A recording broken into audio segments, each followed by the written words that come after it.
Chapter 121, 10,000 Gold Coins. At the city gate, two figures sat directly on the ground, one on either side, displaying not a trace of the aura of powerful individuals. Yet, both of them were level 10+ individuals who had undergone job advancements. In the current stage, they were definitely considered experts. Such powerhouses, guarding the city gate, could be considered a spectacle. Hey, this isn't the apocalypse at all. It's clearly a reward from the heavens for us humans, Guanming said, holding a roasted thigh in both hands, devouring it with gusto. This was a thigh from a brave level monster, cooked by a level 10 chef. Not only was it delicious, but it also increased stats significantly. I wouldn't say that. At least a few 100 million people have died so far. I think this is nature's way of weeding out the weak among humanity.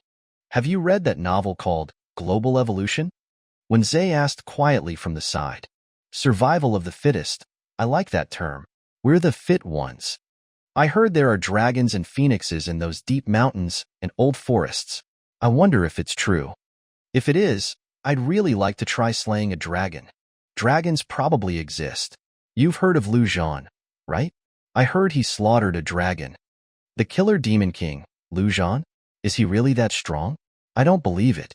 Let him come to Haitian City, and we'll teach him a lesson in minutes. It's probably just exaggerated rumors. He only kills the weak. As they were talking, the two suddenly exchanged glances, then stood up, looking into the distance.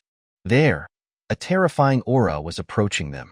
One person sat behind a strange monster, with two others following beside. The terrifying aura they sensed came from the person on the left, who carried a blood-red broadsword and had an icy expression. In recent days, Bloodblade Old Ancestor had killed countless monsters and a considerable number of humans, accumulating a murderous aura that, while not as heaven-defying as Zhan's, was still extremely formidable. As for Zhan himself, with his current mental strength, concealing his aura was no problem at all. Gentlemen, are you entering the city? When Zay blocked the city gate and asked. Although the person in front of him had a strong aura, even the strongest person couldn't act arrogantly in front of Haitian City. Yes, entering the city. Huluer stepped forward and said directly, "Here, 1,500 gold coins for 3 people." He was the most suitable person to handle this kind of thing. When Zay took out his phone, received the gold coins, and said directly, "Not enough. That amount is too big. You have to pay for it too, 500. Zhan frowned, about to take action and kill them directly. Fortunately, Huluer was quick-witted and quickly took out more gold coins to pay.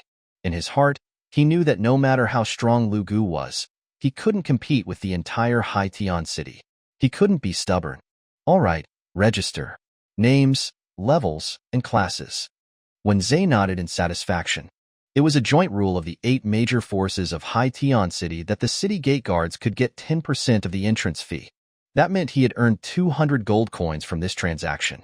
Guarding the city gate was truly a lucrative job. Han Fei, Beastmaster, level 16. Huluer, Warrior, level 14. Zhang, Warrior, level 16.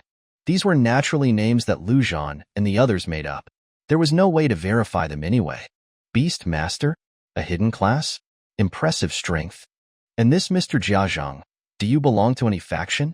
If not, you can consider joining our Tianyi Palace, Wenze said. Tianyi Palace was one of the 8 major forces of Haitian. The second major benefit of guarding the city gate was that it allowed them to recruit strong individuals for their faction. The 8 major forces were cooperating with each other, but they were also competing. If they could recruit a strong individual for their faction, they would receive a significant reward. No need, Zhang said coldly. Right now, revenge was the only thing on his mind. He couldn't be bothered with anyone other than Zhan. Let's go, enter. Zhan patted the dog's head, ignored the 2 guards, and walked towards the city gate. They had already paid the money. If these 2 dared to stop them, he would kill them without hesitation. Haitian City? A city of strong individuals? In his eyes, it was nothing. Of course, Zhan wasn't a bloodthirsty person. He wouldn't act if he didn't have to. He preferred to use virtue to persuade people these days. Fortunately, the 2 were sensible. Although they looked displeased, they immediately stepped aside. Walking into the city gate, seeing the scene within the city, even Zhan, who had lived 2 lives, couldn't help but feel a little dazed. Was this really the apocalypse? It was too prosperous, even more so than before the end of the world. Because of the existence of the architect class, many buildings that were impossible to build before the apocalypse were now being constructed. Let's go. I'll take you to a feast first, Zhan said casually. Then he hid the dazed expression in his eyes. He was a master. How could he show such a look? As for the important stuff, no rush. Chapter 122, God of Cookery. Haitian Feast. The most upscale hotel in Haitian City, bar none. It was said that the head chef here was a level 18 advanced class, a 1-star Michelin chef. Even the most ordinary ingredients could become stat-boosting delicacies in his hands. Humans are still humans. Even in the apocalypse, they enjoy themselves so much, Huluer said, standing in front of the door with a sigh. The door was extravagantly designed and could not have been built in the past. Enter. Don't act like a country bumpkin, Zhan said. But as he was about to enter, he was stopped. Hello, mounts are not allowed inside. 1,000 gold coins. Can I enter? Hello, please don't make things difficult for us. 2,000. Your mount will scare the other customers. 10,000 gold coins. Esteemed guest, this way please. I want your best private room. Zhan rode Bei Lahe through the door and said directly. Inside the hotel lobby. When the domineering Bei Lahe entered, it immediately caused a commotion. This was the first time a non-human had entered Haitian Feast since it opened. There was no other way. No one could spend 10,000 gold coins just to let their mount enter. Even 10,000 gold coins was an astronomical figure for 99% of the world's population. Zhan was doing this to satisfy his vanity. When material needs and survival are no longer a problem, people seek spiritual satisfaction. Zhan, who had lived a mediocre life, had finally turned the tables. Right now, he enjoyed showing off. He was just an ordinary person. What's going on? How can you allow monsters in this place? Get it out. This is probably an ingredient, right?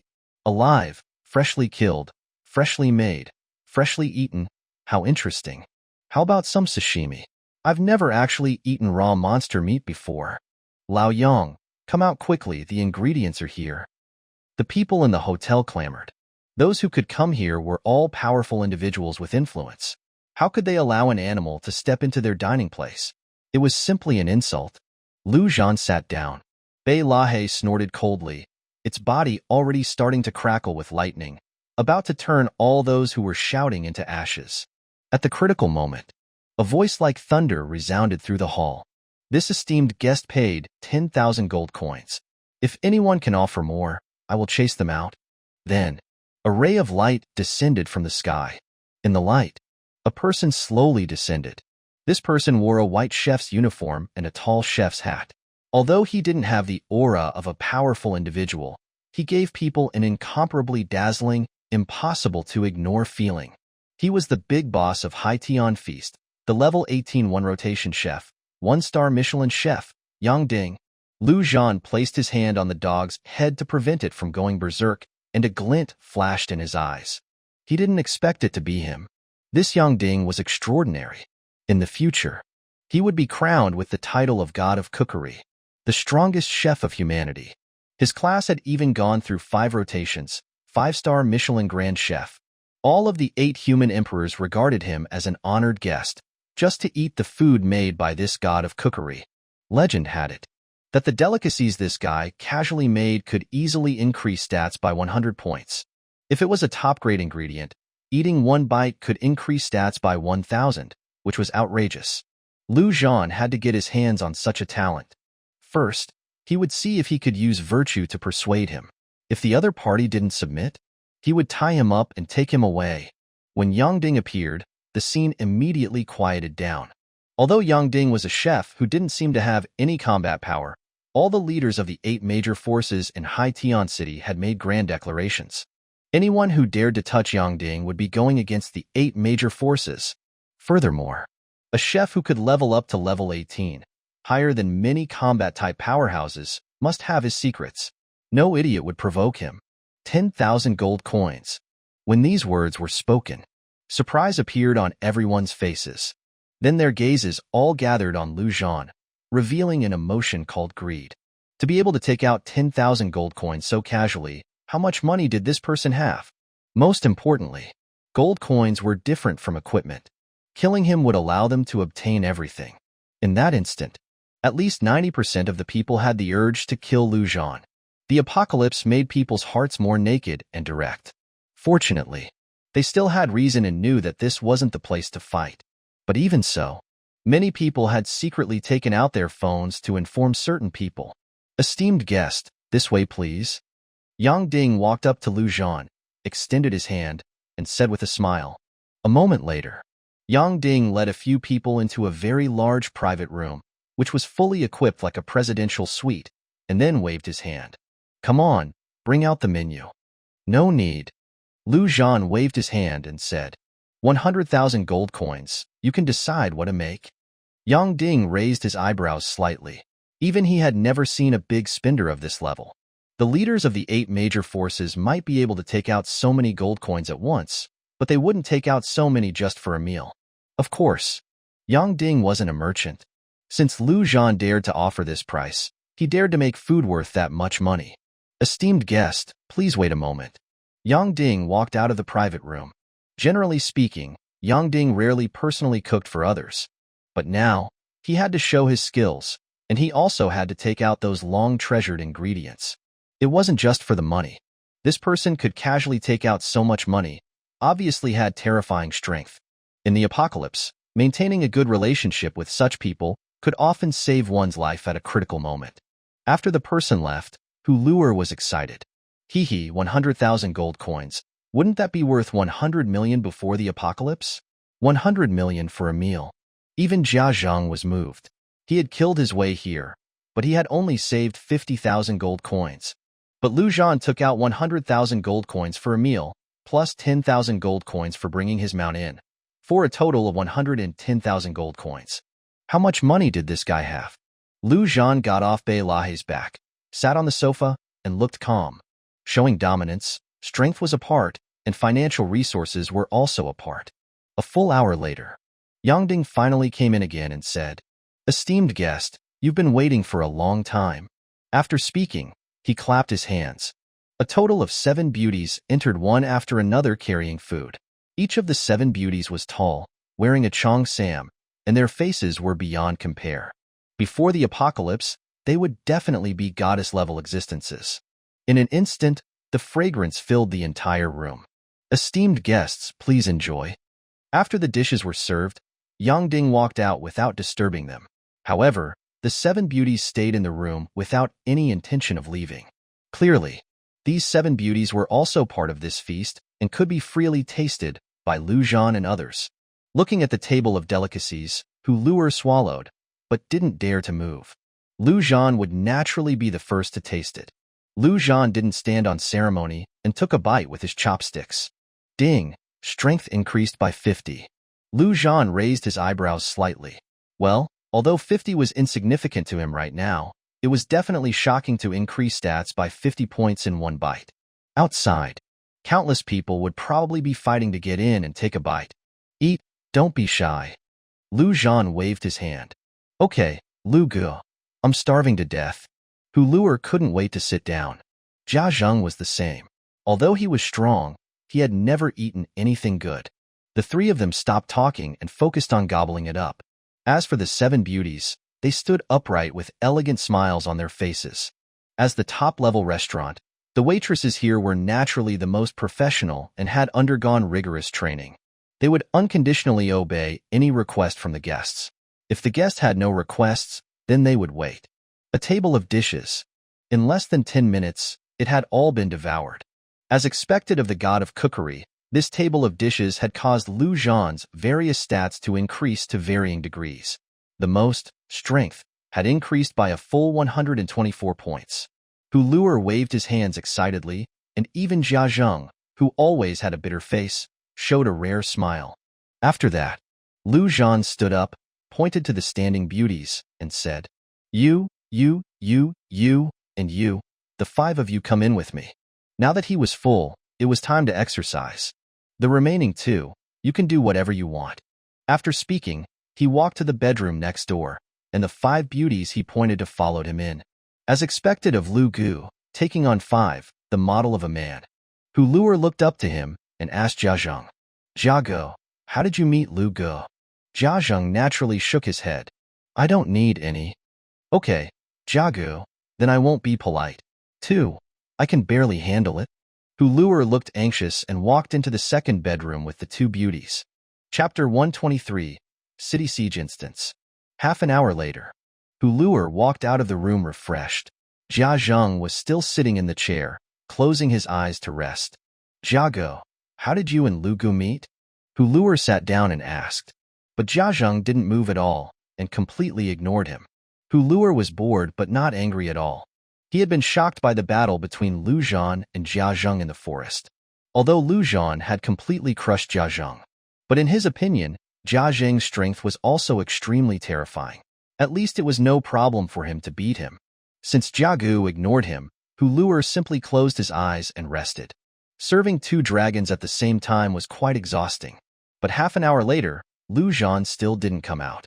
Hu Luer opened his eyes and showed a hint of admiration. As expected of Lu Gu, he had been fighting for an hour with 1 against 5. Another hour passed. Jia Zhang was a little restless. It had been 2 hours. What was Lu Zhan doing for so long? During this time, even the boss, Yang Ding, had come twice. Another hour later, Hu Luer finally heard the sound of the door opening. He stood up from the chair with a swoosh and looked towards the bedroom. He saw Lu Zhan walking out calmly, without any sign of weak legs or shortness of breath, and immediately cast an admiring look. Lu Zhan curled his lips. Although he hadn't completely enjoyed himself, it was still okay. The 5 beauties were all slumped in their clothes and couldn't get out of bed for a day or 2. "You 2, just waiting here?" Seeing the 2, Lu Zhan said in surprise. "Yeah, Lu Gu, we didn't know you could be so fierce." Hu Luer smiled wryly. With his character, sitting still for 3 hours was like being in jail. "Yang Ding, call him here to chat and settle the bill by the way." Lu Zhan sat on the sofa and said, as if he was the master here. "Okay, Lu Gu, I'll call someone." Hu Luer quickly stood up and walked out the door. 10 minutes later, Hu Luer came in with Yang Ding. "Esteemed guest, are you satisfied with this meal? Is it worth 100,000 gold coins?" Yang Ding said with a smile. Lu Zhan didn't waste any time and went straight to the point. "I need a chef, come with me. How much gold a month? Name a price." Yang Ding's face changed slightly and he said unhappily, "Are you insulting me?" Who was he? Yang Ding, the first chef. This guy actually asked him to be a private chef? Name a price? Did Yang Ding lack gold coins? No, not insulting. Lu Zhan shook his head and said, "This is a threat. You have no choice." After speaking, Lu Zhan transferred out 110,000 gold coins, stood up, patted the other person on the shoulder and said, "I still have things to do. I'll come to you when I'm done. I hope you can voluntarily come with me then. Let's go." Lu Zhan got on the dog and swaggered out of Hai Tian Feast with the 2 of them. Looking at the departing figures, Yang Ding's eyes narrowed slightly. What was the origin of this guy? He was really crazy enough. Thinking of this, he took out his phone and sent a message. "Where the hell are you? Someone just threatened your father. Hurry back to me." As a chef, he could be on the rankings, and he naturally had a super powerhouse as a thug. That powerhouse was none other than his son. He was also the boss of one of the 8 major forces in the city. However, this information had been kept secret, and less than 10 people in the world knew about it. Soon, the phone received a reply. "Damn, who in Hai Tian dares to threaten my old man? Who?" "But Dad, wait a minute. I'm busy sieging the city and can't leave for a while." Seeing this information, Yang Ding didn't reply. To be honest, he didn't take the threat from that person just now to heart. What kind of thing was that to dare to threaten him? As for his son's so-called siege of the city, he naturally knew it very well. That was the most sensational event in Hai Tian City recently. Just a few days ago, an instance portal appeared on the northernmost side of the city. The instance's content was City Siege. This instance was different from the past. After entering, you could still come out. These days, people from the 8 major forces had been going in and out. For several days, they had lost countless people, but they still couldn't take down the city in the instance. It could even be said that there was no progress. On the street, Zhan, who was full of wine and food, rode on Bei Lahe and headed towards the northernmost side of the city. His purpose here was nothing else. It was that instance. That instance was extremely difficult, and could be said that it was impossible to clear with the current strength of humans.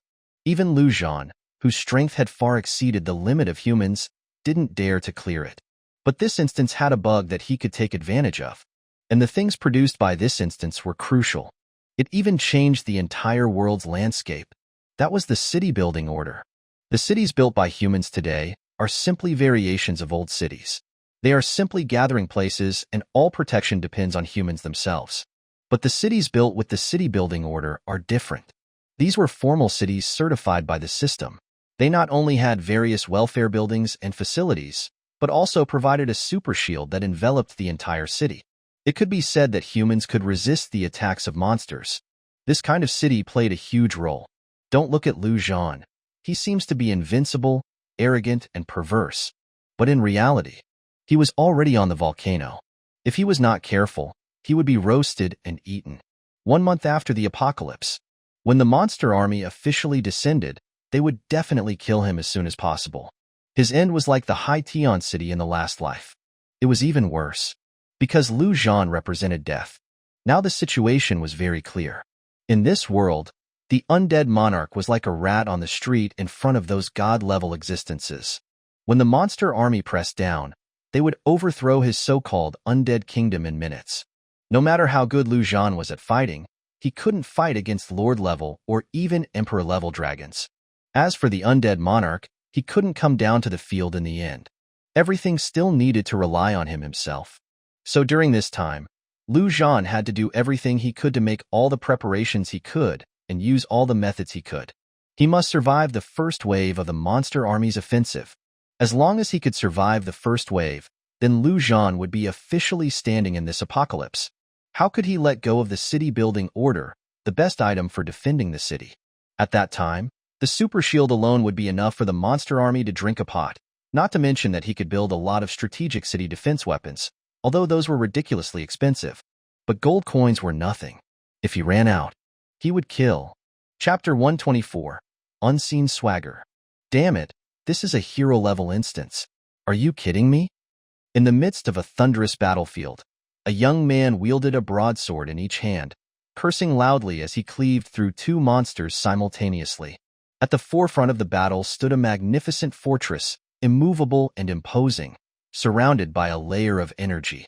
From within the fortress, a steady stream of monsters poured forth. These monsters were short and hideously ugly, but they possessed both arms and legs, resembling humanoids. They were somewhat similar to goblins. However, these monsters were uglier, sturdier, and instead of being green, they were pitch black. Dwarf magic soldiers. That was the name of these creatures. And the ones fighting these monsters were a large number of human job class powerhouses. Mages, archers, warriors, tanks, priests. All sorts of classes were present. Boss Yang, this isn't working. Let's retreat for now. We've already lost a dozen more brothers. A burly man covered in blood rushed to the young man's side and shouted. The man wielding the dual broadswords was none other than Zhan, the leader of one of the 8 major forces and the son of Chef Ding. Withdraw, withdraw, withdraw. You all withdraw first. Retreat from the instance. I'll cover the rear. Quick. With a broadsword in each hand, Zhan was like a god of war, fighting valiantly. But it was useless. He had killed countless monsters these past few days. But monsters continued to pour out of the city endlessly. The condition for clearing the instance was to capture the city. But right now, they couldn't even touch a single brick of the city. As Zhan and a bunch of people retreated, all the humans fighting in other directions also retreated from the instance. In a matter of moments, only a bunch of monsters remained in the instance. Outside the instance, Zhan waved his hand and said to his deputy beside him, "Arrange for the brothers to rest first. We'll come back tomorrow." "Okay, boss." The deputy waved his hand and began to arrange for the brothers who had fought. Zhan put away his dual broadswords, frowned, and stared at the entrance of the instance. How should this instance be broken through? Just then, 7 powerful figures walked towards Zhan from other directions. These 7 were the leaders of the other 7 major forces in Haitian. Such a large-scale instance located in the city couldn't be controlled by Yang Zhan's force alone. Instead, it was being conquered jointly by the 8 major forces. Of course, the result was also obvious. The 8 major forces had tried for several days in a row and had made absolutely no progress. Boss Yang, what do we do? I don't think we can bite through this instance. Yeah, damn it. I've nearly lost 50 brothers these past few days. Only 50? I've lost 70 or 80 of my brothers, damn it. Hey, I'm not coming tomorrow. This instance is impossible to beat. You guys can fight it yourselves. If the dwarf magic soldiers had a little more experience, it would be like grinding monsters to level up, but the experience is ridiculously low. That's right. It doesn't drop anything either. It's like crap. When the 7 arrived, they complained nonstop. Although the 8 major forces managed the city jointly and were equal in status, Yang Zhan was the undisputed best in terms of individual combat power. This was something that the other 7 leaders all agreed on. At this time, there was a subtle tendency to regard Yang Zhan as the leader. Don't you all make a racket? Yang Zhan was already annoyed and shouted impatiently. Ask him? What could he do? Give up? But watching this instance remain unconquered was like having a gold mountain right in front of them that they couldn't carry away. How could they possibly accept that? If this instance was so difficult, how generous would the reward be if they cleared it? When everyone quieted down, Yang Zhan thought for a moment and said, It's clear that those monsters can't be killed completely. So, I have an idea. Let's ignore them, and the 7 of us charge straight in. Who dares to do it? As soon as he said this, the 7 men's expressions changed. Those dwarf magic soldiers weren't really strong. They were only at the level of slightly stronger ordinary monsters. With the strength of the 7 of them, charging in wouldn't be a problem. But what about after that? They didn't even know what the situation was inside the city right now. Charging straight in? Wasn't that the same as courting death? Moreover, there was such a big energy barrier there. It couldn't just be for show. They had asked the ranged classes to attack the energy barrier before, but it was like a stone sinking into the sea without a ripple. All right, since you guys don't dare, everyone can just leave. What are we doing here? Seeing the 7 men's expressions, Yang Zhan said with dissatisfaction. But before he could finish speaking, his expression suddenly changed slightly, and so did the other 7, because they all sensed at the same time that a powerful aura was slowly approaching. Not just the 7 of them. At this moment, even the others couldn't help but turn their heads and look in the same direction. There, a creature wearing armor was walking slowly. That wasn't the point. The point was the person on the creature's back. Elegant, natural, and with a faint smile hanging on the corner of his mouth, he was uninhibited. However, this person exuded an aura that could not be ignored. He was so dazzling, so brilliant. A question could not help but surface in everyone's mind. Who is this person? Hey, we're being ignored next to Lu Ge. Feeling the gazes of everyone gathered on Lu Zhan, Hu Luer said with a hint of jealousy. He, Hu Luer, was low-key, but being completely ignored like this wasn't very pleasant. As for Jia Zhang, he didn't care about any of this. It's really here. Looking at the entrance of the instance not far away, Lu Zhan's heart stirred. At the same time, he patted the dog's head and said, Let's go straight in. Old Hey, thanks for waiting outside for a while. This instance will take some time. Woof woof woof. Let me wait again. Bei Lahe growled dissatisfiedly, but it still walked towards the entrance. Along the way, Lu Zhan walked straight towards the entrance of the instance, as if the 8 major forces around him didn't exist at all. He displayed swagger without even trying. That was the realm that Lu Zhan was pursuing now. On the side, the leaders of the 8 major forces naturally felt extremely displeased when they realized they were being ignored. No matter how strong this guy was, could he run wild in front of the 8 of them? And watching him walk straight towards the entrance of the instance, his purpose was already very clear. One of them could no longer endure it and snorted coldly. Brother, this is our High Tion's territory, and this instance is also ours. What do you mean by this? Hearing this voice, Lu Zhan squinted slightly and said coldly, Your instance? Are you sure? Yang Zhan's heart skipped a beat. He felt such an intense murderous aura that he had never been so afraid when facing more than a dozen hero-level monsters. He could only smile and say, "Brother, my name is Yang Zhan. I'm the boss of the Yang family gang in Hai Tian City. May I ask for your name, brother?" "You're called Yang Zhan?" Hearing this name, Lu Zhan was slightly stunned and looked at the other person. His appearance was indeed somewhat similar to the vague image in his memory. Yang Zhan, the War Emperor, one of the 8 human emperors of the future. And his class was very ordinary, just a common warrior. To become a human emperor, he had to be going against the heavens, a protagonist in the making. Chapter 125, Magic Show. To become an emperor with the job of a warrior, he must have something special, perhaps an amazing job talent, or a system. If he was just an ordinary warrior without anything else, Lu Zhan couldn't believe that this guy could become an emperor. Of course, Lu Zhan was just a little surprised. An emperor? He had already killed one. What was an emperor? In his eyes, this war emperor was just a slightly bigger ant. Looking around, Lu Zhan said lightly, "What? Are you going to stop me?" Yang Zhan's heart skipped a beat, and he felt a chill in his heart. He only felt that he had never been so afraid even when facing more than a dozen hero-level monsters. He could only force a smile and say, "No, I just want to remind you that this instance is very difficult and dangerous. Why don't we work together? How about that?" "No need." Lu Zhan shook his head directly. After speaking, he stood up from the dog's back, manifested wings behind him, and flew directly into the instance.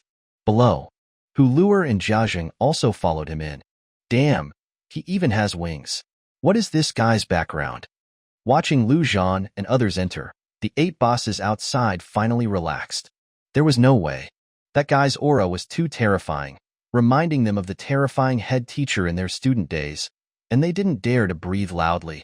They were the strongest 8-man group in Hai Tian City, not to mention being invincible in the world, but they were also among the best among humans. "Boss Yang, what do we do now? Could this guy really clear this instance? I don't believe it. I don't believe it either. No matter how strong he is he stronger than the 8 of us combined?" Listening to the constant chatter of the other 7, Yang Zhan's heart became fierce and he said directly, Let's go in and take a look together." After speaking, he plunged into the entrance of the instance.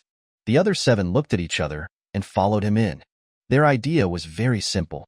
If they could really clear the instance, they should at least get some soup to drink. As for that mount, it was directly ignored. Bei Lahe was too lazy to pay attention to these people and lay motionless on the ground. Lu Zhan asked it to wait outside, but didn't ask it to guard. If others wanted to go in, then let them go in. What did it have to do with it? Inside the instance, Lu Zhan looked at the city in the distance. As he stepped in, a large number of monsters began to rush out of the city. Dwarf magic soldiers. The condition for clearing is to capture this city? This is the first time I've seen this kind of instance.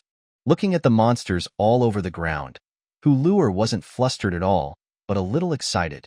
"Be careful, this instance is extremely difficult. I can't take care of you then.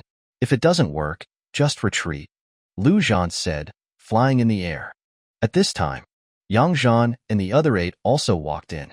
Lu Zhan naturally wouldn't pay attention to them. There was no such thing as grabbing rewards in this instance. After speaking, Lu Zhan flew forward for a while. Then, he took out a staff from the storage space and waved it at the rushing monster group. Fire magic skill, Fire Rain activated. As a common job, there were naturally fire mages among Lu Zhan's believers. And the Fire Rain skill was an advanced basic skill for fire mages. The damage and range of this skill depended on intelligence, and Lu Zhan was no longer the low intelligence mage he used to be, but a true 1000 intelligence mage. More than 1,000 points of intelligence directly maximized the range and damage of the Fire Rain. In an instant, Fire Rain fell from the air like meteorites, and a large number of dwarf magic soldiers were directly killed in seconds. In the back, Yang Zhan and others watched in stunned silence. If this Fire Rain hit them, they didn't dare to imagine the consequences. Too terrifying. What kind of damage is this?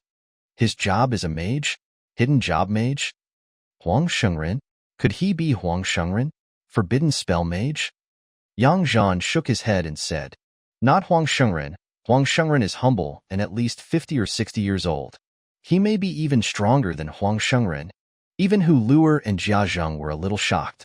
This was also the first time they had seen Zhan cast magic skills, which completely exceeded their knowledge. What job was Zhan?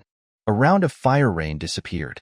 The first wave of dwarf magic soldiers that rushed out, a full 100, were all wiped out, leaving not a single one behind.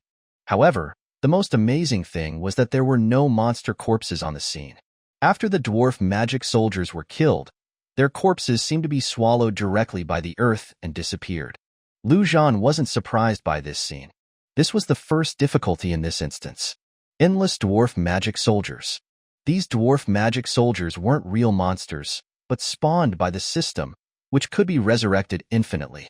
If the players really wanted to kill all these monsters, they would really die of exhaustion.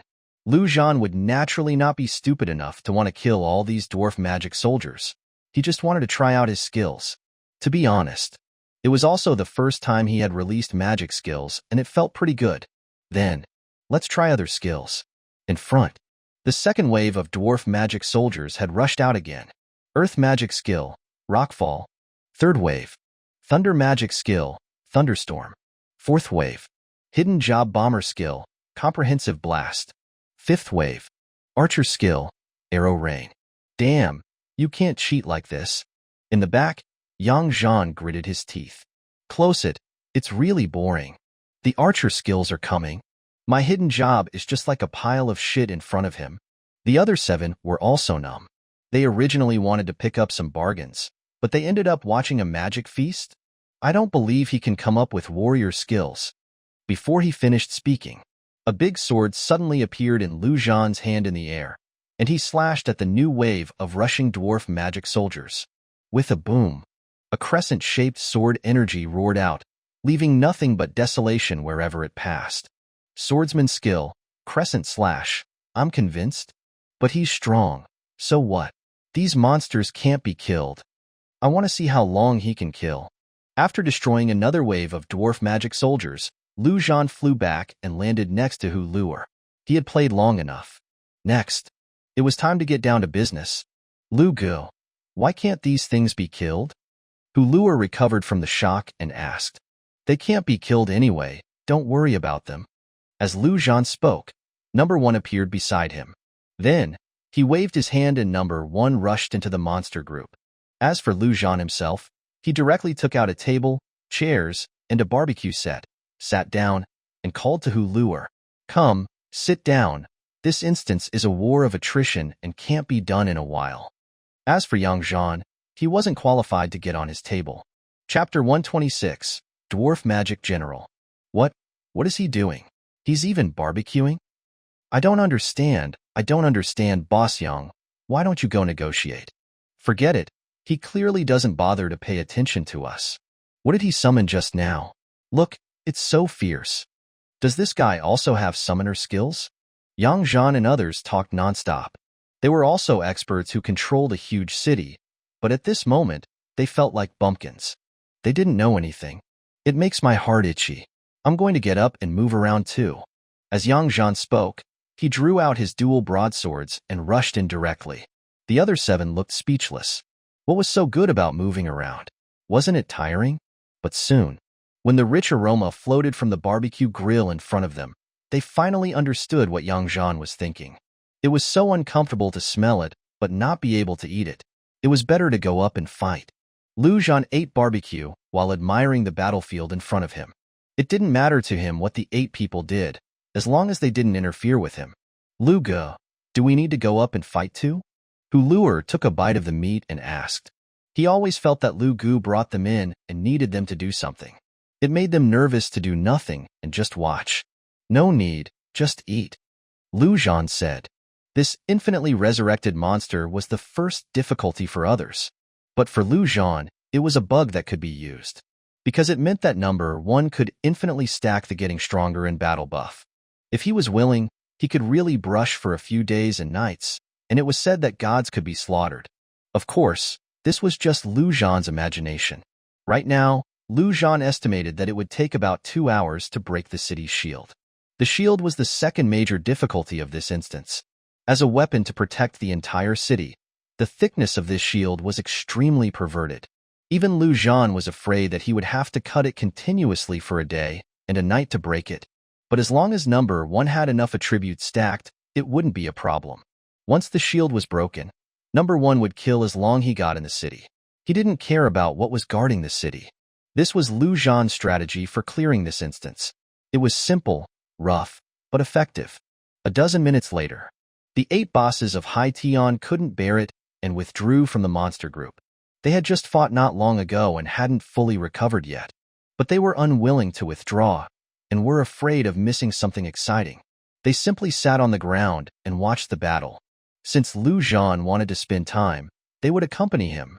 After half an hour, someone couldn't sit still anymore. I'm not going to play with you anymore. I think he's just pretending and can't break this instance. After speaking, he left the instance in hatred. It was better to waste time here and go home and sleep with those former big star beauties.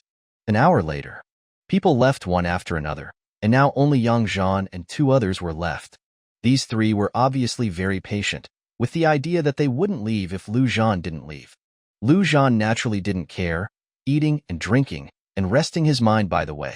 In his last life, he had hidden in a small hole for a whole day and night in order to avoid monsters, and only dared to make small movements during that time. Waiting for 2 hours was nothing at all. As for number 1, the battlefield in front of him was just as good as the monster, and the buff was steadily stacking. But Hulur was so bored that he couldn't help but fight.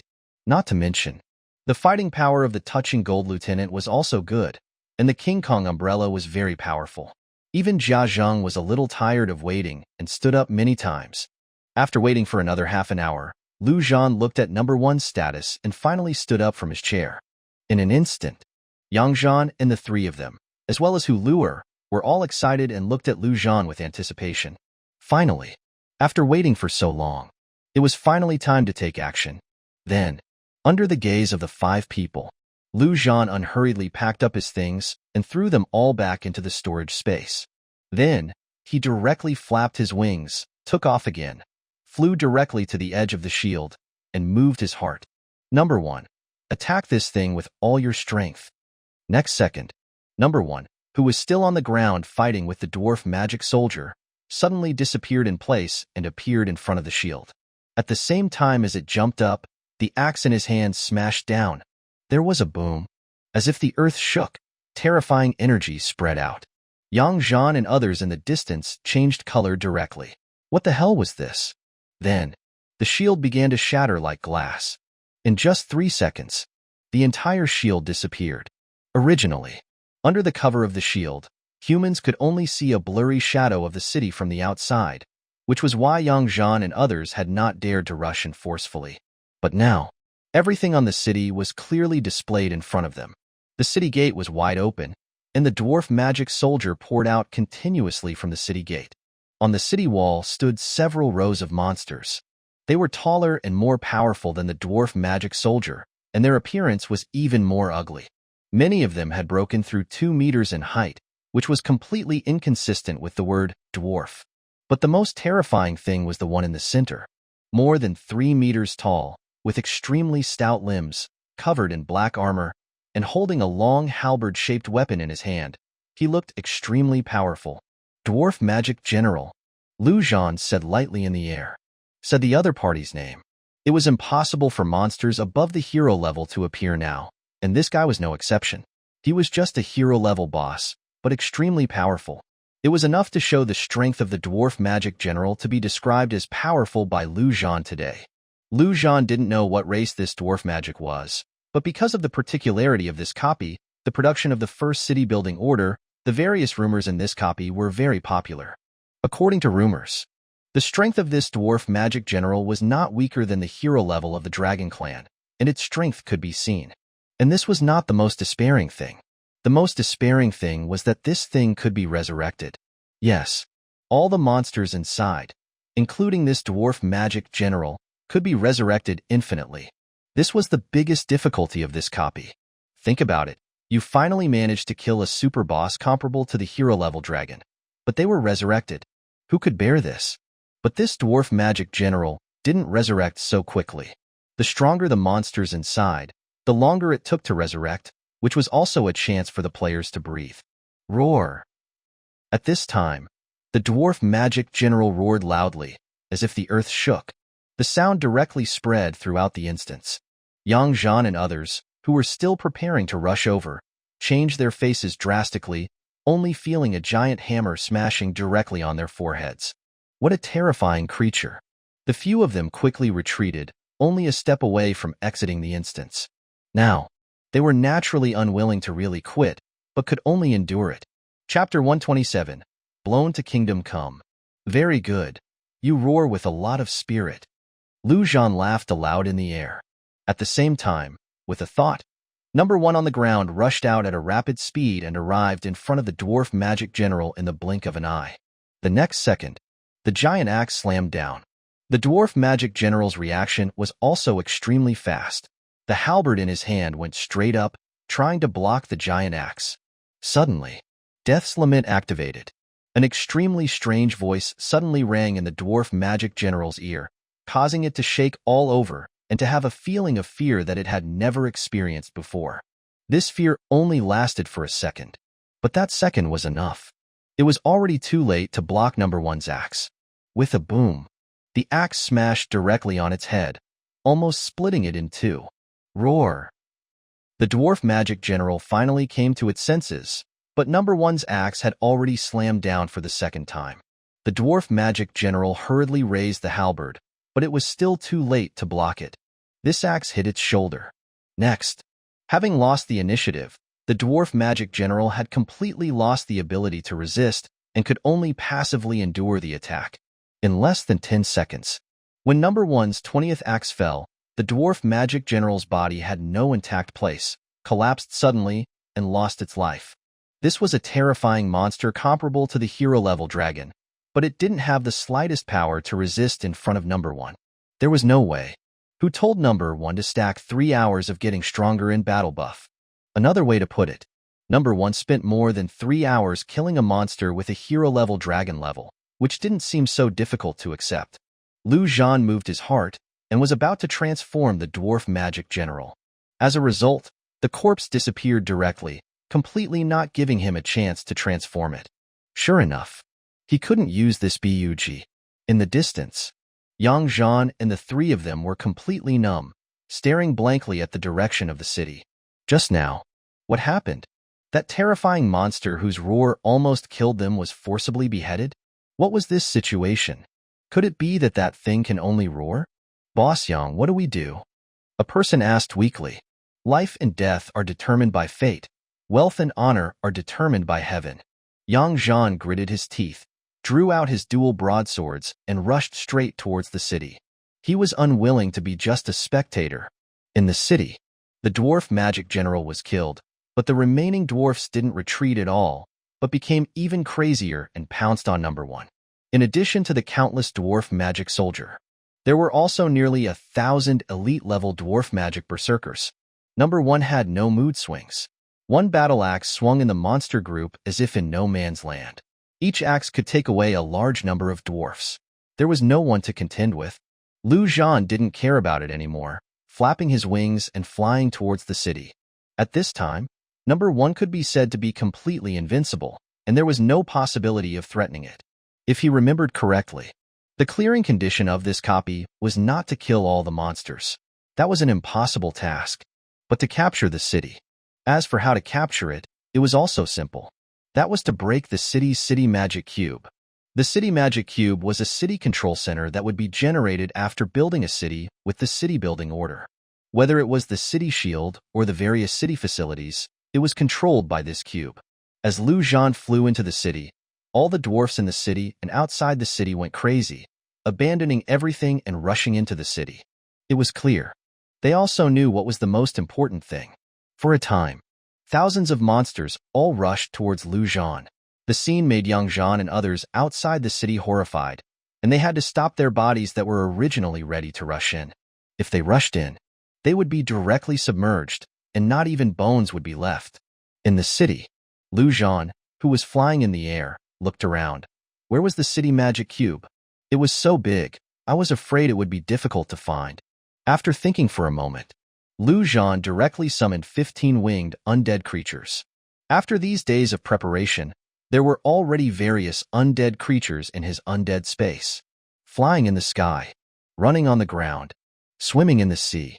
Moreover, these 15 winged were all hero levels, and their strength was very strong. Next, the 15 undead creatures scattered and flew between the entire city. Undead view. Zhan moved his heart, and a total of 15 pictures appeared directly in his mind. It was the perspective of those undead creatures. Then, his powerful mental power directly operated, and he didn't let go of all the picture details, carefully sweeping the entire city. If he was replaced by a lower mental power, he was afraid that his brain capacity would explode directly, and he would go crazy on the spot. Roar.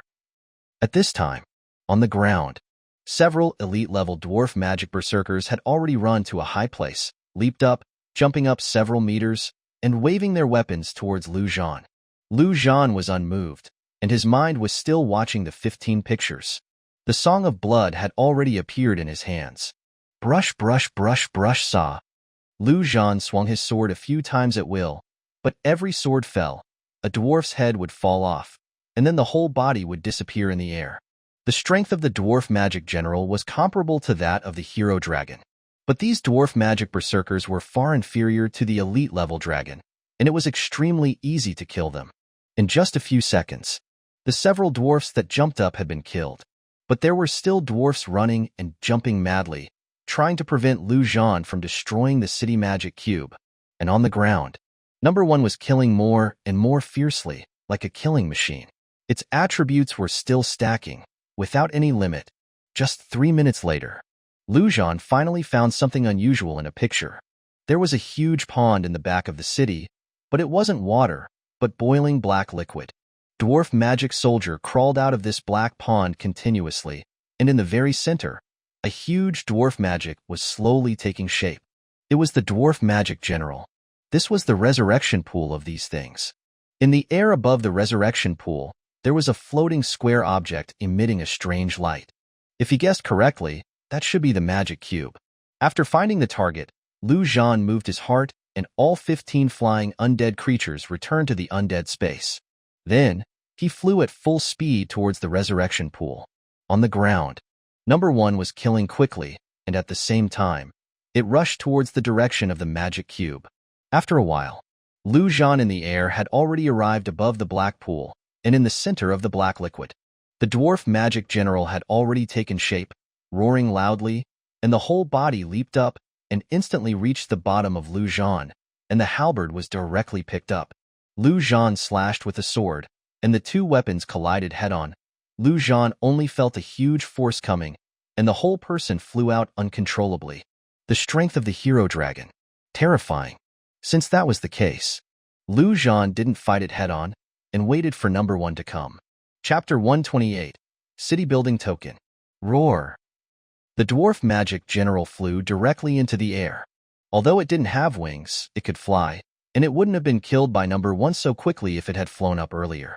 Then, the dwarf magic general waved the halberd in the air, and a black beam of light shot directly from its halberd, blasting towards Zhan. Interesting, you can also attack from a distance.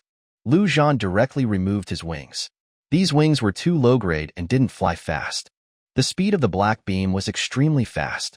He couldn't hide by relying on wings at all. It was better to rely on his legs.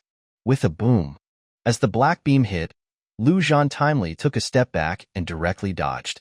However, the dwarf magic general waved the halberd, and the beam moved at the same time as its waving. Boom, boom, boom, boom, boom, boom, boom. Zhan ran all the way. The black beam chased all the way, and a pit was directly cut out on the ground. The terrifying energy shot in all directions, and the ordinary elite-level dwarfs who approached were directly killed. Anyway, they could be resurrected after death, and the dwarf magic general didn't care if it bombed the younger brothers. What the hell? Can't you stop shooting? Zhan cursed while running. He couldn't stop at all. This thing shot too fast, a little slower and he would be shot. Now he could only wait for number 1 to arrive. Fortunately, number 1 charged all the way, and its speed was extremely fast.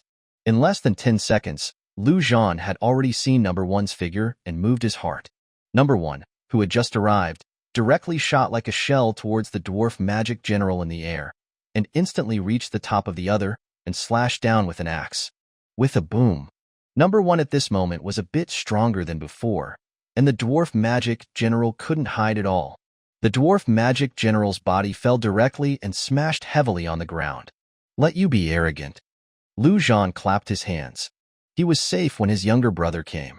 Not paying attention to this thing anymore, Zhan rushed directly to the place of the magic cube and then slashed out a sword. With a boom. The whole magic cube shook violently, but it didn't break immediately, and the whole city seemed to shake with it. At this moment, all the dwarfs went crazy and rushed up desperately, trying to stop Zhan, including that dwarf magic general.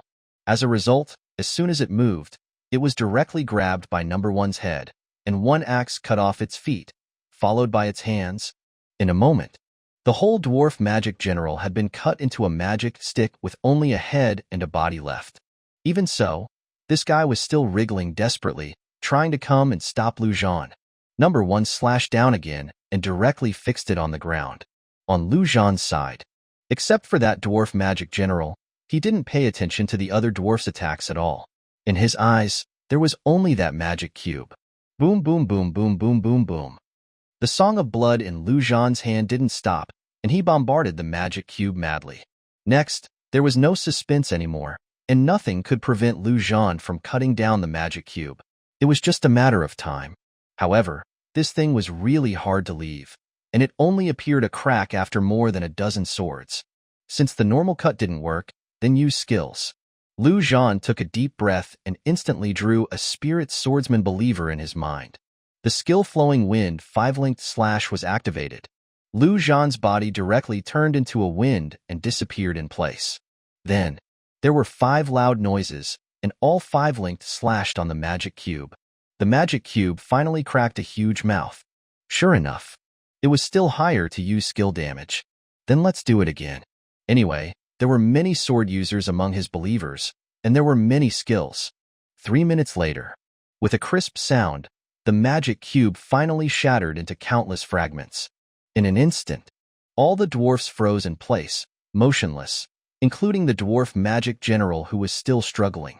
Then, their bodies began to turn into black smoke and float in the air. When all the dwarfs disappeared, the whole city began to drift away. In less than 3 minutes, only Zhan and number 1 were left on the scene, and the original towering city was gone without any trace, as if it didn't exist at all.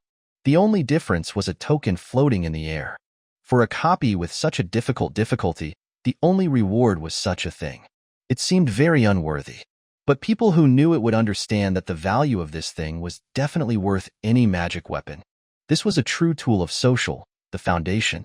Zhan stretched out his hand and held it in his hand. It was slightly cool to the touch and looked unremarkable. City building order. Can build a medium-sized city, covering an area of 5,000 square kilometers. Haha, medium-sized. Zhan laughed out loud. It was a medium-sized city, covering an area of 5,000 square kilometers. How big was this? In the distance, Zhan and others who had witnessed a big battle swallowed. This copy was over? He got through? The copy that they had worked so hard for so long without a station was cleared? It was a person. This was simply a slap in their faces. But these were secondary. The most important thing was the token rewarded by such a difficult copy. What was that? In an instant, a strong desire rose in the eyes of the 3, but it was suppressed in an instant. It was to rob with such a powerful man now. It was to find death. Even if they wanted to rob, they had to plan for it. Huluer was also full of curiosity about the token, but he didn't dare to have any thoughts. As for Jiazheng, there were no ideas at all. To him, what artifact was a fart? After a while, Zhan flew back directly, and the great hero number 1 had returned to the undead space for recuperation. Let's go. This copy was different from the others and needed to go out by yourself. After speaking, he flew directly out of the copy, and Huluer and Jiazheng naturally followed. Zhan and the 3 looked at each other and looked at a copy of the open space and could only helplessly walk out of the copy. Outside the copy, after Zhan and the 3 came out, the copy entrance disappeared directly. As for Zhan was equal to, it was already gone, and even the mount was gone. Boss Yang, how should this be counted? One of the boss's faces was a little ugly. This copy was in Haitian City, and they had naturally regarded it as something in their bag long ago. This feeling. It was as if someone directly broke into their home and then took away the most valuable thing. How could this be tolerated? Yes, this person is too forced, to be honest. I can't bear it. Another boss was also very upset. Can't bear it?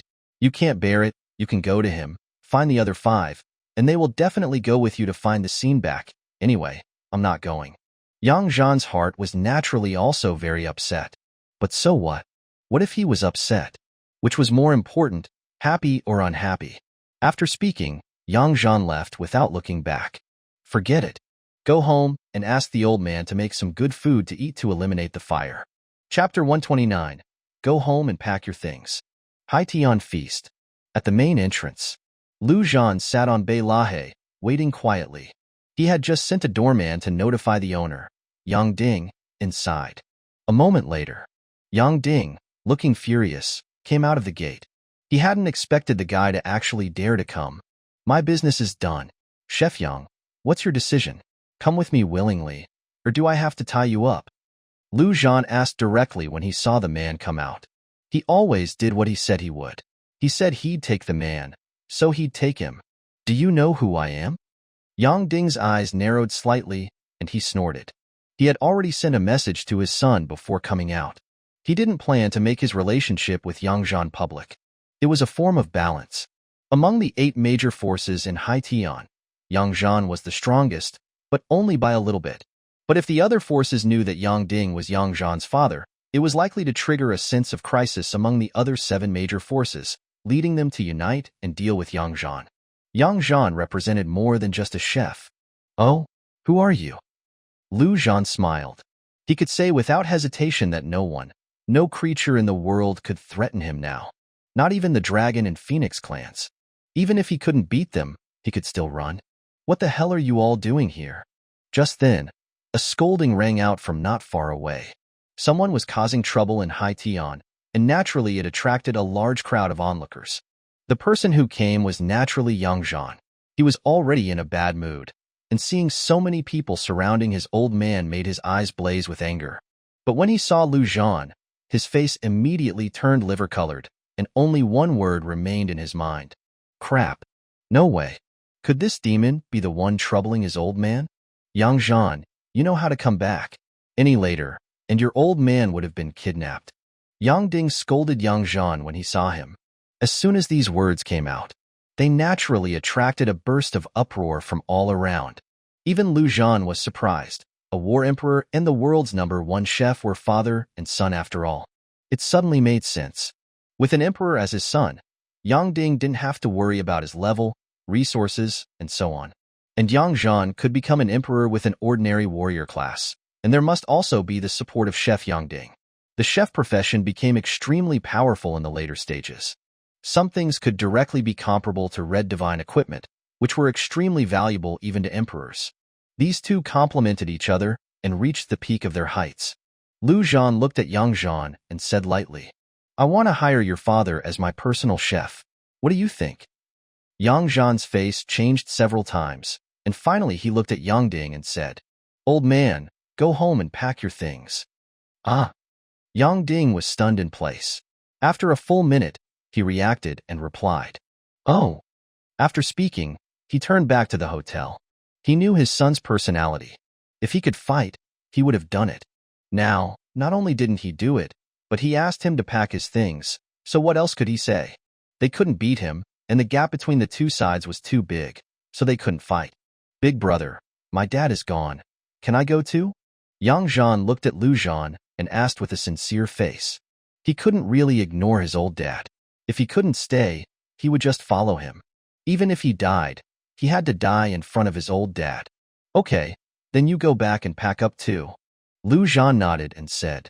Speaking of which, he didn't seem to have an emperor under his command, so naturally he had to take the ones who came to him. Looking at Zhan's leaving back, Zhan's mind even had a more crazy idea. Could he bring all the human emperors, god generals, heavenly kings, and even those powerhouses who had some fame in the future under his command?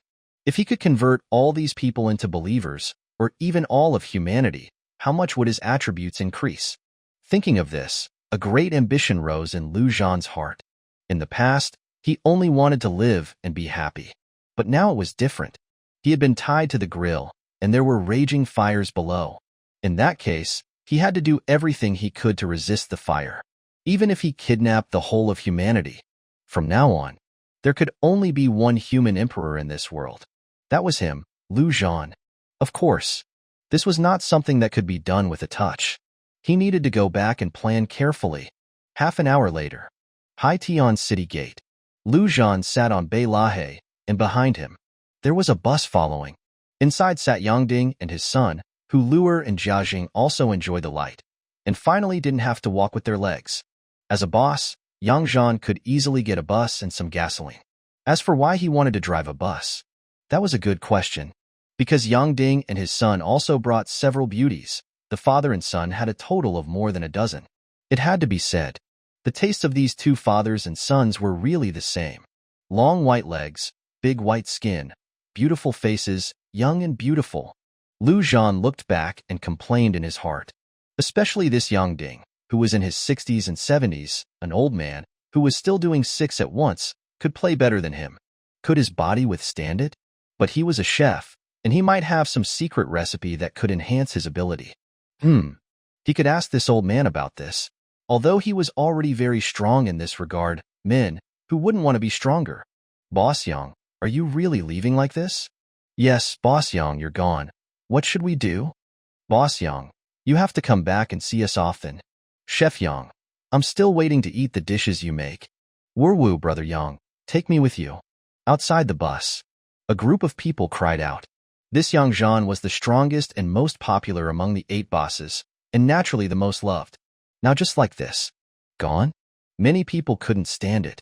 The bosses of the other 7 major forces in Haitian were also standing outside the city, and their hearts were mixed. What was going on? Yang Zhan was gone? Although they were in a competitive relationship, they had to admit that Yang Zhan was definitely the strongest one. When he left, the strength of Haitian City would decline by several points. Although there was one less competitor, they didn't know if it was good or bad. Alas, Yang Zhan couldn't say anything and could only sigh. He didn't want to go either, but he didn't want to die even more. Okay, you'll see each other soon, be sad. Let's go, let's go.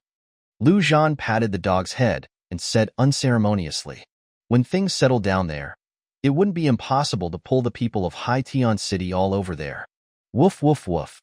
I also want to take the bus. Why are you making me run? Bei Lahe strode forward, but it was quite dissatisfied. Stop talking nonsense. Lu Zhan didn't get involved. Where did riding Bei Lahe come from riding on a bus? Chapter 130, Building a City. East Sea. Above the city, thunder was loud, and thunder and lightning filled the sky. In the center of the thunder and lightning, a huge figure stood in it, and the surrounding thunder and lightning emanated from it, as if it were the god of thunder. In the distance, Yang Ding and Yang Zhan on the bus were staring blankly at the front. What was going on? What the hell was that thing in the air? Get ready to fight. Yang Zhan quickly reacted, picked up his dual broadswords, got out of the car, walked to Bei Lahe's side, and said, Lu Gu, I just saw that there are many people in this city. We can't sit idly by. He didn't know what the thing that was generating electricity was, but the terrifying wave made Yang Zhan feel terrified.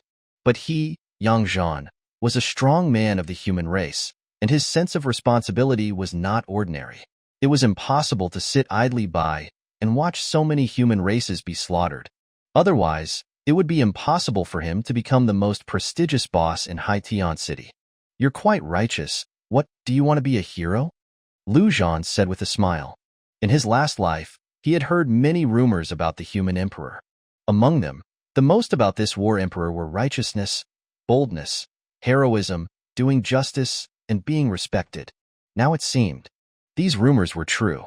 The human race could occupy a place among the 10,000 races in the future because of the existence of this kind of hero. I can't be considered a hero. It's just that when we have the ability, we will naturally help other weak people. Lu Gu, compared with those magic things, the biggest advantage of our human race is unity. Yang Zhan said righteously. He was trying to convince Lu Zhan. The guy who was discharging electricity was too terrifying, but Lu Zhan was also terrifying.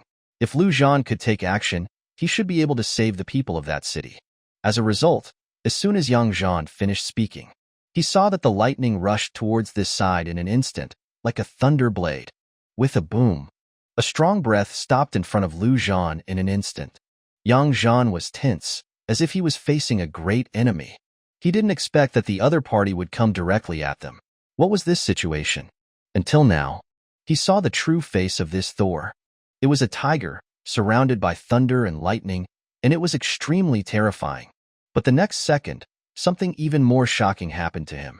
Lu Zhan jumped up and landed steadily on the back of the big tiger. The big tiger didn't mean to resist at all. What was going on? Even Yang Ding on the bus was dumbfounded. Was such a terrifying big tiger also that guy's mount? No wonder his son didn't dare to fight. Let's go. This is my kingdom. Lu Zhan turned his head, looked at Yang Zhan, patted the tiger's head, and said, "This is my guardian beast." Woof woof woof, it's the guardian beast. What am I? Bei Lahe was immediately dissatisfied. Roar. You're the younger brother of the guardian beast. The big king was proud. It was very satisfied with the identity of the guardian beast. After roaring, the big king walked towards the city step by step. The reason why it made such a big noise just now was naturally requested by Lu Zhan. This was called pomp, and it was also called a display of power. A display of power to this war emperor. He didn't see that Yang Zhan's eyes at Lu Zhan had changed at this moment: fear, shock, admiration, and longing. As he approached the city step by step, countless voices suddenly sounded. Welcome Lu Huang back to the city. Welcome Lu Huang back to the city. Welcome Lu Huang back to the city. The sound resounded through the sky, straight into the sky. On the bus, Yang Ding and Yang Zhan looked at each other, and they saw the incomparable shock in each other's eyes. He, Yang Zhan, had also been the boss of a city, but how could he have been so sensational? Lu Huang. What a domineering name. Even Hu Luer and Jiazheng on the side were shocked. They hadn't stayed in this city for a few days, and although they knew that Lu Zhan's strength was very strong, they heard the name of Lu Huang for the first time. At the city gate, Lu Yong and Zhang Tianfu were standing in front, welcoming Lu Zhan's arrival. Not long ago, Lu Zhan specially contacted Lu Yong and asked him to arrange all this. Overall, there was only one requirement. That was, the more glorious, the more shocking, the better. The name Lu Huang was also the first time Lu Zhan proposed, and there was only one requirement, that was to make the two words Lu Huang resound throughout the world. Now, the city gate was wide open. All the people in Donghai City were standing in the city, or on the city walls, watching the terrifying tiger carrying Lu Zhan walking step by step. To be honest, many of them didn't know Lu Zhan, and they hadn't even seen Lu Zhan. But the name Lu Zhan had been deeply imprinted in their minds. All this was naturally Lu Yong's credit. Lu Zhan asked him to spread the faith of death, and the faith always had to have a specific goal, and Lu Zhan was this goal. In Lu Yong's description, Lu Zhan was the embodiment of death and the savior of the world. It sounded very ridiculous to save mankind with death, but in fact, under the leadership of death, the people of Donghai City were living better and better and getting stronger and stronger. This was an iron fact, plus the role of the death mass. Not to mention all the people in this city, at least half of them had become believers in death. And what Lu Zhan had to do this time was to let the other half believe in him too. When he reached the front of the city gate, Lu Zhan asked the big king to stop. Then, put on his wings, the whole person flew into the sky, took out the city building order, and said lightly, "From today onwards, the undead kingdom is officially established. Those who enter my undead kingdom will no longer have to worry about monsters. I am the human emperor, and also the undead lord, who will protect the safety of all my people." After speaking, Lu Zhan moved his heart, and the city building order in his hand suddenly emitted a dazzling light. Then, there were countless loud noises. 5,000 square kilometers outside Lu Zhan, pieces of city walls rose from the ground, forming an incomparably huge city. The height of the city walls almost reached the sky. Even at a very long distance, there were also many powerful people who saw it and were shocked. Then, under the word of mouth, everyone understood what happened. And in Lu Zhan's mind, the system prompt sounded. "Drop, please name your city." Undead City. Drop. Congratulations. Undead City has been officially established. It is detected that there are a large number of monsters in the city and they have all been expelled. Zhan fell to the ground, and the token in his hand turned into a magic cube. After clicking on the magic cube, countless messages appeared in Zhan's mind. Among them, the most basic one was to turn on the city's shield. However, this thing was not turned on in vain, and it cost gold coins to maintain the shield, and the number was huge. 1,000 gold coins per hour, that was 24,000 a day. Zhan alone could not last for a few days. Then Zhan browsed through other content and chose one of them with his mind. Build the City Lord's Mansion. Divided into low level, intermediate level, high level, and top level. Zhan glanced at his gold coins and found that he could only build an intermediate one. Biting his teeth, Zhan directly chose to establish, and the location was at his feet. Next second, in everyone's eyes, a majestic palace rose from the ground, and even the highest-level architects in the city were dumbfounded. How could it be possible to do this without a 100-level architect?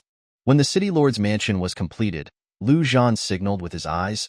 He couldn't speak, and he had to let Liu Yong come to bewitch people. Liu Yong immediately understood and said loudly, "The Lord God is mighty." Everything that had just happened was completely beyond everyone's imagination, and even Yang Zhan's mind was blank. After Liu Yong's reminder, an idea appeared in everyone's minds. What kind of means was this? It could only be God's means. Chapter 131. Liu Yong's shock. Ding. Zhang San has become your follower. Ding. Li Si. Ding. Wang Wu has been promoted to an intermediate follower. In an instant, a flood of notifications echoed in Liu Zhan's mind. Under the miracle, the remaining batch who hadn't yet converted all began to change. Those who were already followers began to deepen their faith. However, at that moment, a jarring voice suddenly broke through. It wasn't anyone else but Yang Zhan. He, too, had initially been stunned by everything, involuntarily developing a sense of awe. But just now, when Liu Zhan removed the disguise mask and revealed his true face, he recognized him. Connecting the dots with the name Liu Huang, he instantly realized who he was. Liu Zhan, the murderous demon. Earlier, on the road, he only heard Hu Luer call him Brother Liu. So he used the same address, never asking his real name. As someone with a sense of justice, facing such a notorious figure, Yang Zhan's heart was a tempest. "That's right, I am Liu Zhan." Liu Zhan said calmly, "Yang Zhan, I appreciate you, which is why I'll say this much. Are you willing to believe what you see with your own eyes, or the little essays you read on the forums?" With that, Liu Zhan looked directly at him. He didn't want to explain anything. He had indeed killed countless people, and was mostly driven by selfishness. But all those he killed were damn well asking for it. He wasn't to blame. If this Yang Zhan thought he was a great demon and wanted to act on behalf of heaven, then, sorry, this Yang Zhan was also seeking death. Yang Zhan's expression shifted. He glanced at the people inside the city. Honestly, this city couldn't compare to Haitian City in terms of scale or facilities. But compared to the people of Haitian City, these people seemed much happier. That's right, happiness. In the apocalypse, happiness was a rare thing. But he actually saw it on these people's faces. If Liu Zhan was truly such an unpardonable person, how could this be? Before the apocalypse, Yang Zhan had seen many cases, all kinds of little essays, all kinds of reversals. Could public opinion really be trusted? Let's go. Come inside and see what you think of my new home. Liu Zhan ignored him and looked towards the bus, saying, "Chef Yang, come see your room." Since he was a personal chef, he would naturally live in the City Lord's mansion. When Liu Zhan stepped into the City Lord's mansion, he immediately felt the difference. His stamina and energy were rapidly recovering. He felt incredibly refreshed and awake. The houses built by the system were truly extraordinary. This place was like the fountain pool in a game. At the same time, he heard the system's voice in his mind. "Ding, an outsider has been detected. Please grant permissions." Liu Zhan turned around and saw Yang Ding, Liu Yong, and the others standing outside the gate with stunned expressions. The gate was clearly open, but it was as if an invisible wall was blocking them. This thing was probably like the protective shield. It wouldn't be completely invincible, but it had to have some strength to be broken. He just didn't know what the defense was like. With a thought, permission levels for outsiders appeared in Lu Zhan's mind. Permanent, long-term, one-time. After assigning permissions as he wished, the wall in front of those people instantly disappeared. They walked through the gate with shocked expressions. In the rear, Yang Zhan also followed in, clearly having made his judgment. It feels so good. My God, I feel full of energy. Look, my wounds from earlier are starting to heal. Does this City Lord's mansion have such magical effects? This is too OP. Lu Yong and the others were astonished. Lu Zhan was also a little surprised. He hadn't expected that people who entered here after his permission would also enjoy the fountain's effects. Next, the group toured the entire City Lord's mansion, spending nearly half an hour, naturally filled with exclamations of amazement. In the end, Yang Ding, Lu Yong, and Zhang Tianfu were granted the right to live in the City Lord's mansion. Yang Ding was staying as a personal chef, and Lu Yong and Zhang Tianfu were the people Lu Zhan trusted the most, so naturally, they would receive preferential treatment. Inside a side chamber of the City Lord's mansion, the room Lu Yong had chosen. At this moment, Lu Zhan and Lu Yong were sitting in the room, and in front of them was the city magic cube. This thing was the most important thing in the city. Lu Zhan naturally had to protect it. He originally wanted to put it directly into his storage ring, but it wouldn't fit. So, he decided to just put it in the City Lord's mansion. Brother Lu, this is too amazing. Lu Yong was touching the magic cube, his face full of shock. Lu Yong could be said to be the actual manager of the city. Lu Zhan was just a hands-off shopkeeper, a spiritual symbol. So, Lu Zhan directly opened the permissions of the magic cube to Lu Yong, leaving everything to him. He even put the magic cube in Lu Yong's bedroom. He couldn't have Lu Yong come to Lu Zhan's room every time he needed to operate it. Among all the people, Lu Zhan trusted Lu Yong the most. Besides the city-wide protective shield, it can also build automatic attack defense towers. There is also a war factory that can produce war golem soldiers. An equipment workshop that can make and enhance equipment. There's even a training camp. Training in there directly gives experience points and can even increase skill levels. That way, those with life skills won't have to risk going out to kill demons. There's also a healing camp and various means of transportation. Brother Lu, this is too insane. Where did you get this? Lu Yong rambled on for nearly 10 minutes. Everything inside shocked him beyond belief. A smile appeared on Lu Zhan's face. This was the bug-like aspect of the city-building order. It could also be said to be the most powerful survival tool the system had given humans. You figure it out. See what needs to be built as soon as possible. Feeling moved by Lu Zhan's trust, Lu Yong frowned. Brother Lu, building all this is going to cost a lot. I saw that one defense tower costs 100,000 gold coins. If a country wants to develop sustainably, it can't rely on just a few of us. It has to be the combined effort of everyone. Lu Zhan said calmly, I don't understand taxation and finance, but there are always a few who do. Let them help formulate some reasonable policies. If someone has objections, there's no need to be too merciful. Teacher Lu, you will be managing more and more people in the future. While kindness can win people's hearts, an iron fist is also essential, especially in these trying times. Lu Yong was good in every way, but he was a bit of a pushover. Even after experiencing such a big change, his personality had changed a lot, but that saintly energy was still hidden inside of him. Chapter 132, The Covenant of the Gods. I understand, Brother Lu. Lu Yong nodded. All right, don't disappoint me. Lu Zhan patted him on the shoulder and left the room, returning to the main bedroom of the City Lord's mansion.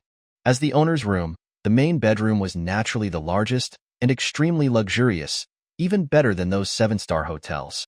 Lu Zhan took off his coat, first taking a good shower to relax. Then, he lay on the bed, thinking about the road ahead. At this moment, a terrifying and grand plan was slowly taking shape in his mind. It was actually quite simple. It boiled down to one point. First, unite the human race. Not all of them, but at least bring all the strong ones under his command. He didn't need to convert them all into followers. After all, there wasn't much time left. Anyway, when the demons launched their full-scale attack, even if they weren't Death's followers, they would definitely fight the demons. Second, eliminate all the demons currently in this world. Yes, including those top-tier races. What dragons? What phoenixes? Kill them all. It sounded almost incredibly insane, but if he succeeded, he could not only get a lot of gold coins, equipment, and levels, which would greatly increase his own strength, but also arm the other powerhouses of the undead kingdom. Most importantly, he could strengthen all the undead to the highest level. By then, he could not imagine what his strength would be. However, with his current strength, the first step was easy enough, but achieving the second step was almost impossible. He needed one more trump card, an absolute trump card. Thinking of this, Zhan stood up and said softly, "High Priest, come out and let's chat." The next second, the Death High Priest's figure appeared in front of him, with a satisfied face, saying, "You've done very well, far exceeding the expectations that the monarch had for you." The step of building the city directly increased the power of faith. It, as a Death High Priest, felt the most obvious. "Since that's the case, shouldn't you give me some rewards?" Zhan did not polite and said directly. However, as soon as he said this, the Death Priest appeared somewhat displeased, saying, "Monarch doesn't like people who ask for merit. If you deserve it, Monarch will reward you." Zhan sneered in his heart. Now he saw clearly, the current undead monarch probably had no way to treat him. Although he was just a worker for the other party, but who called that boss had only him as a worker. The boss couldn't fire him. Since that was the case, there was no need to be too afraid. The rights that should be fought for still had to be fought for. So, Zhan directly sighed, saying, "Alas, without a reward, I don't have any motivation. Originally, I was planning to build the city. I'd go collect more humans, but without the motivation, that's all. Let it be like this." After saying that, Zhan fell directly on the bed, with a posture of not caring about anything. "You tell me, what reward do you want? I might be able to ask Monarch for you." The green light in the Death Priest's eyes shone so brightly, he remained silent for a long time before saying. Hearing this, Zhan immediately stood up and then summoned one. "Very simple. I want to know how to strengthen it to commander level." In today's world, it could be said that there was no such thing as a commander-level creature.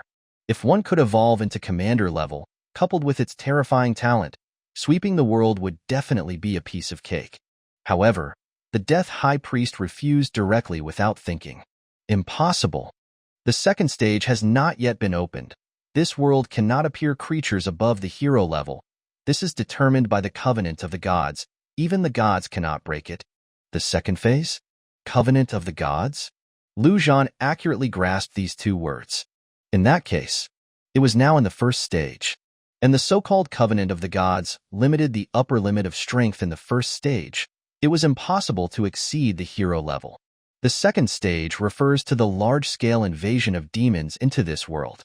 The gods. There really were gods. Then besides the Death Monarch, what other gods were there? That Lord of Light should be one. Others. Was there also a god-level powerhouse in the elf race? The Elf King? What about the dragon race? Dragon God? What was the purpose of these so-called gods doing this end-of-the-world thing? Purely for fun? Were the gods that bored? And what was the matter with his rebirth? Was it an accident, or was it a plot of that undead monarch? In Zhan's mind, he directly unfolded a crazy imagination, like a wild horse running. After thinking for a while, Zhan simply asked, "What else is in the covenant of the gods?" "This is not something you can speculate." The Death High Priest replied expressionlessly. Zhan also anticipated this answer and was not disappointed. Then, Zhan glanced at one and began to plan in his heart. The so-called covenant, simply put, was a piece of paper contract, not a rule or a setting. Then it wasn't absolutely impossible. The only thing to consider was the price to pay for violating this contract. And this was not a problem he needed to consider. It was a problem the undead monarch needed to consider. Then, was it possible for that undead monarch to bear this price for him? Thinking of this, Zhan's guts also grew, and he said directly, "Presumably Monarch also understands that death should not appear in the world of the living. I am targeted everywhere in this world. Every step is difficult. It is not easy to finally break out of this world. It can be considered not to have failed Monarch's expectations. However, all this is just castles in the air. If I guessed correctly, the second stage should be about to open soon. By then, I don't know if those gods will unite and kill Monarch's spokesperson me first. If so, How am I supposed to resist? I have no way to resist. Alas, then I'm afraid everything will be in vain and become a bubble. Since that's the case, what's the point of me working so hard? Might as well take advantage of the time I have to enjoy. Monarch, it's not that I don't want to work for you. It's really not possible for me to do anything. It's a pity. Now that the city has finally been built, the citizens will be more and more, and there will be more and more faith. But all of this, I'm afraid, will be shattered in an instant. Zhan sighed, looked out the window, with a look of bitterness and despair. However, the corner of his eye glanced slightly towards the Death High Priest. He saw that the Death Priest was motionless and did not answer Zhan immediately. The green light in his eyes kept flashing, as if communicating with the undead monarch. Seeing this scene, Zhan was certain in his heart. There's room for negotiation, then maybe there's a chance. Chapter 133, Evolution. Time passed by little, and the Death High Priest did not respond. Perhaps that undead monarch was weighing the pros and cons. Zhan was not in a hurry. This operation could be said to be extremely bold. To put it bluntly, it was blatant threat. Threatening the undead monarch, just thinking about it felt exciting. And all of this was based on Zhan's achievements today. At the moment, Zhan was the deserved #1 person in the world, and plus he had just built a city. As long as the undead monarch still had something to pursue, it was impossible to give up his chess piece. Sure enough, a full 5 minutes later, the undead priest finally responded, opening his mouth to say, "The backlash of the covenant of the gods, even if its monarch, needs to pay a great price. You must be grateful to monarch." Success. A look of joy appeared on Zhan's face, and he quickly said, "Of course, monarch is so good to me, let alone 996, I'll do 0072. Note, 996 and 007 are both work schedules that are famous for being overly demanding. All right, take it back to the undead space." The undead priest pointed to one and said. Zhan quickly did as he was told, and then he saw the undead priest also entering the undead space. Zhan immediately put his consciousness into the space as well. He saw the undead priest looking at one, his green eyes flickering.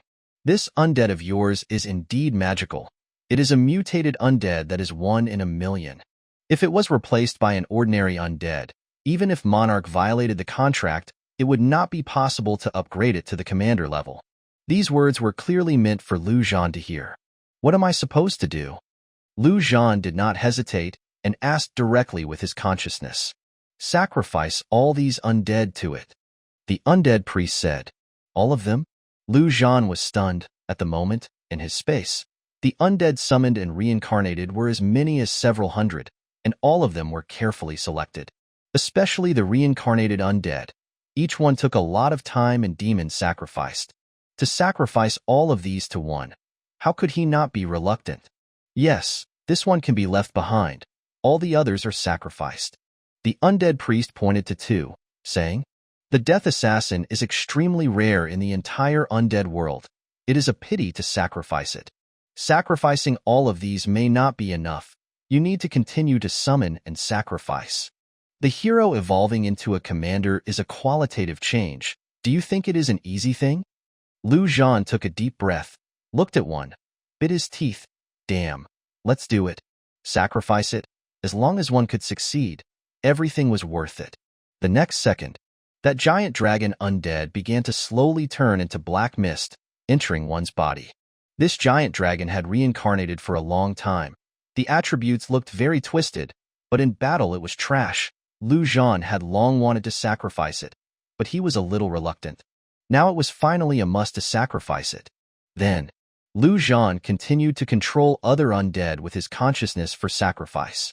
The system's notification sound kept ringing in his mind, and what shocked him was that all the sacrifices were successful.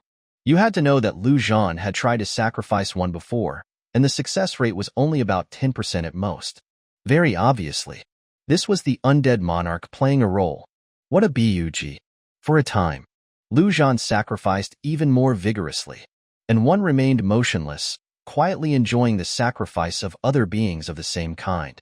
Among them, there was no other movement, and Zhan was a little confused. Just this non-stop sacrifice can break through to the commander level? Was it too easy? Just as Zhan had sacrificed about 2/3, suddenly, a sense of extreme danger suddenly came from the top of the undead space. Zhan's consciousness moved. Looking up, he saw there, for some reason, a small piece of cloud had appeared with flashes of lightning. That lightning almost made Zhan tremble. It was many times stronger than the Big King and Black Gold. This is the power of the contract. If you try to break through to the commander, you will be directly killed, the undead priest said from the side. Hearing this, Zhan complained nonstop. This, breaking through to the commander level, does it even get the Thunder Tribulation set? This is not a cultivation novel. He could feel it very clearly. That terrible thunder was by no means something he or one could stop, but he wasn't too worried. Since the undead monarch had already taken action, it was impossible to stand by and watch the thunder fall. Sure enough, the next second, at the space above that thundercloud, a very small crack suddenly opened, and a very strong death aura floated out of it. This death aura even instantly enveloped the thundercloud. In an instant, that destructive aura had disappeared. Sacrifice faster. Monarch will have to bear more backlash for every minute of suppressing it. At this time, the undead priest quickly opened his mouth, urging. Zhan did not dare to be careless and quickly sacrificed the remaining undead. When all the undead except 2 had been sacrificed, one finally began to change. In its body, a strong death aura was constantly generated, wrapping it completely. Not enough. Continue to summon, sacrifice. The undead priest urged again.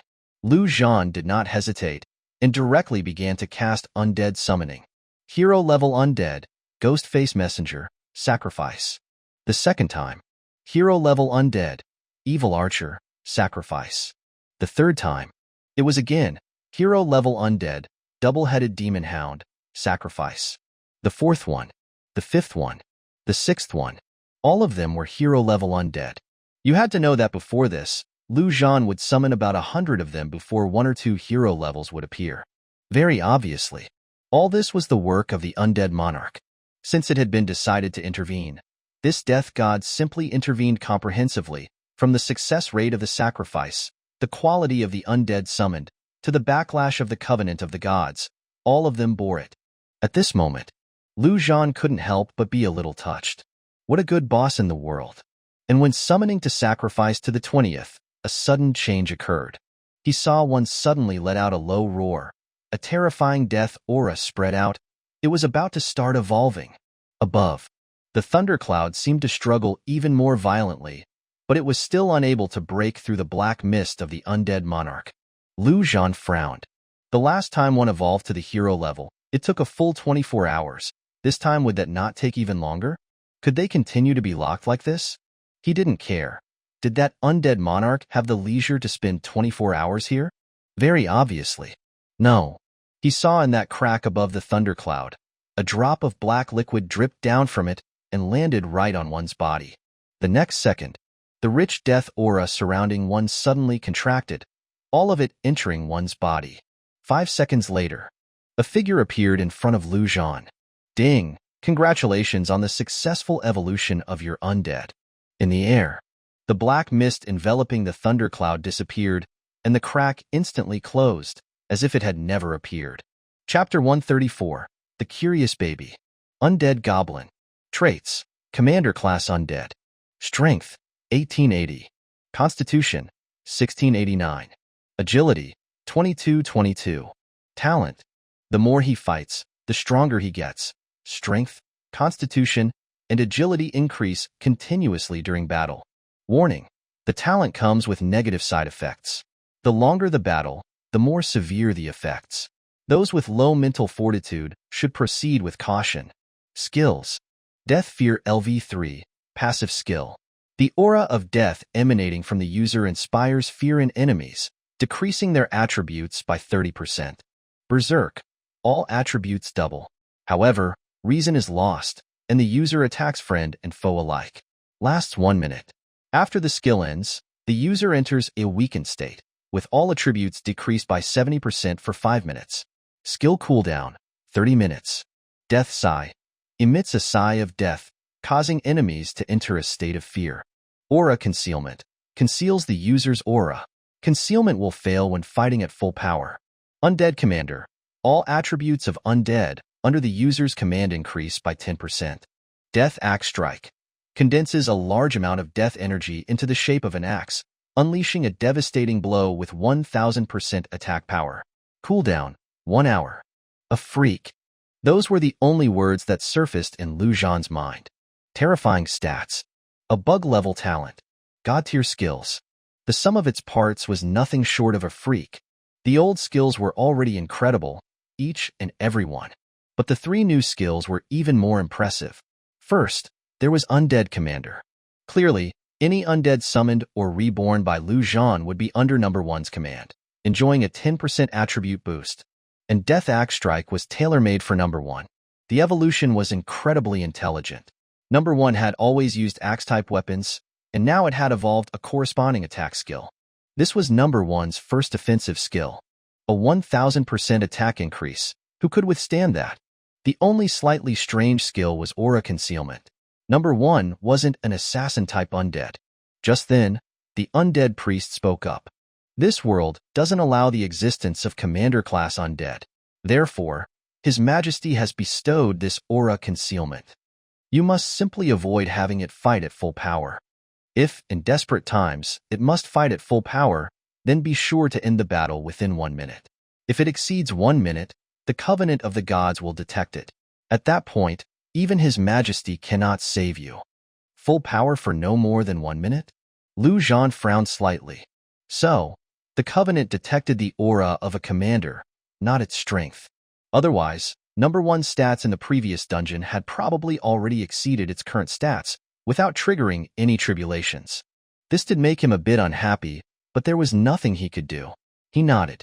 Understood. Very well. His Majesty has already given you rewards. I hope you can diligently recruit followers for His Majesty, the undead priest said.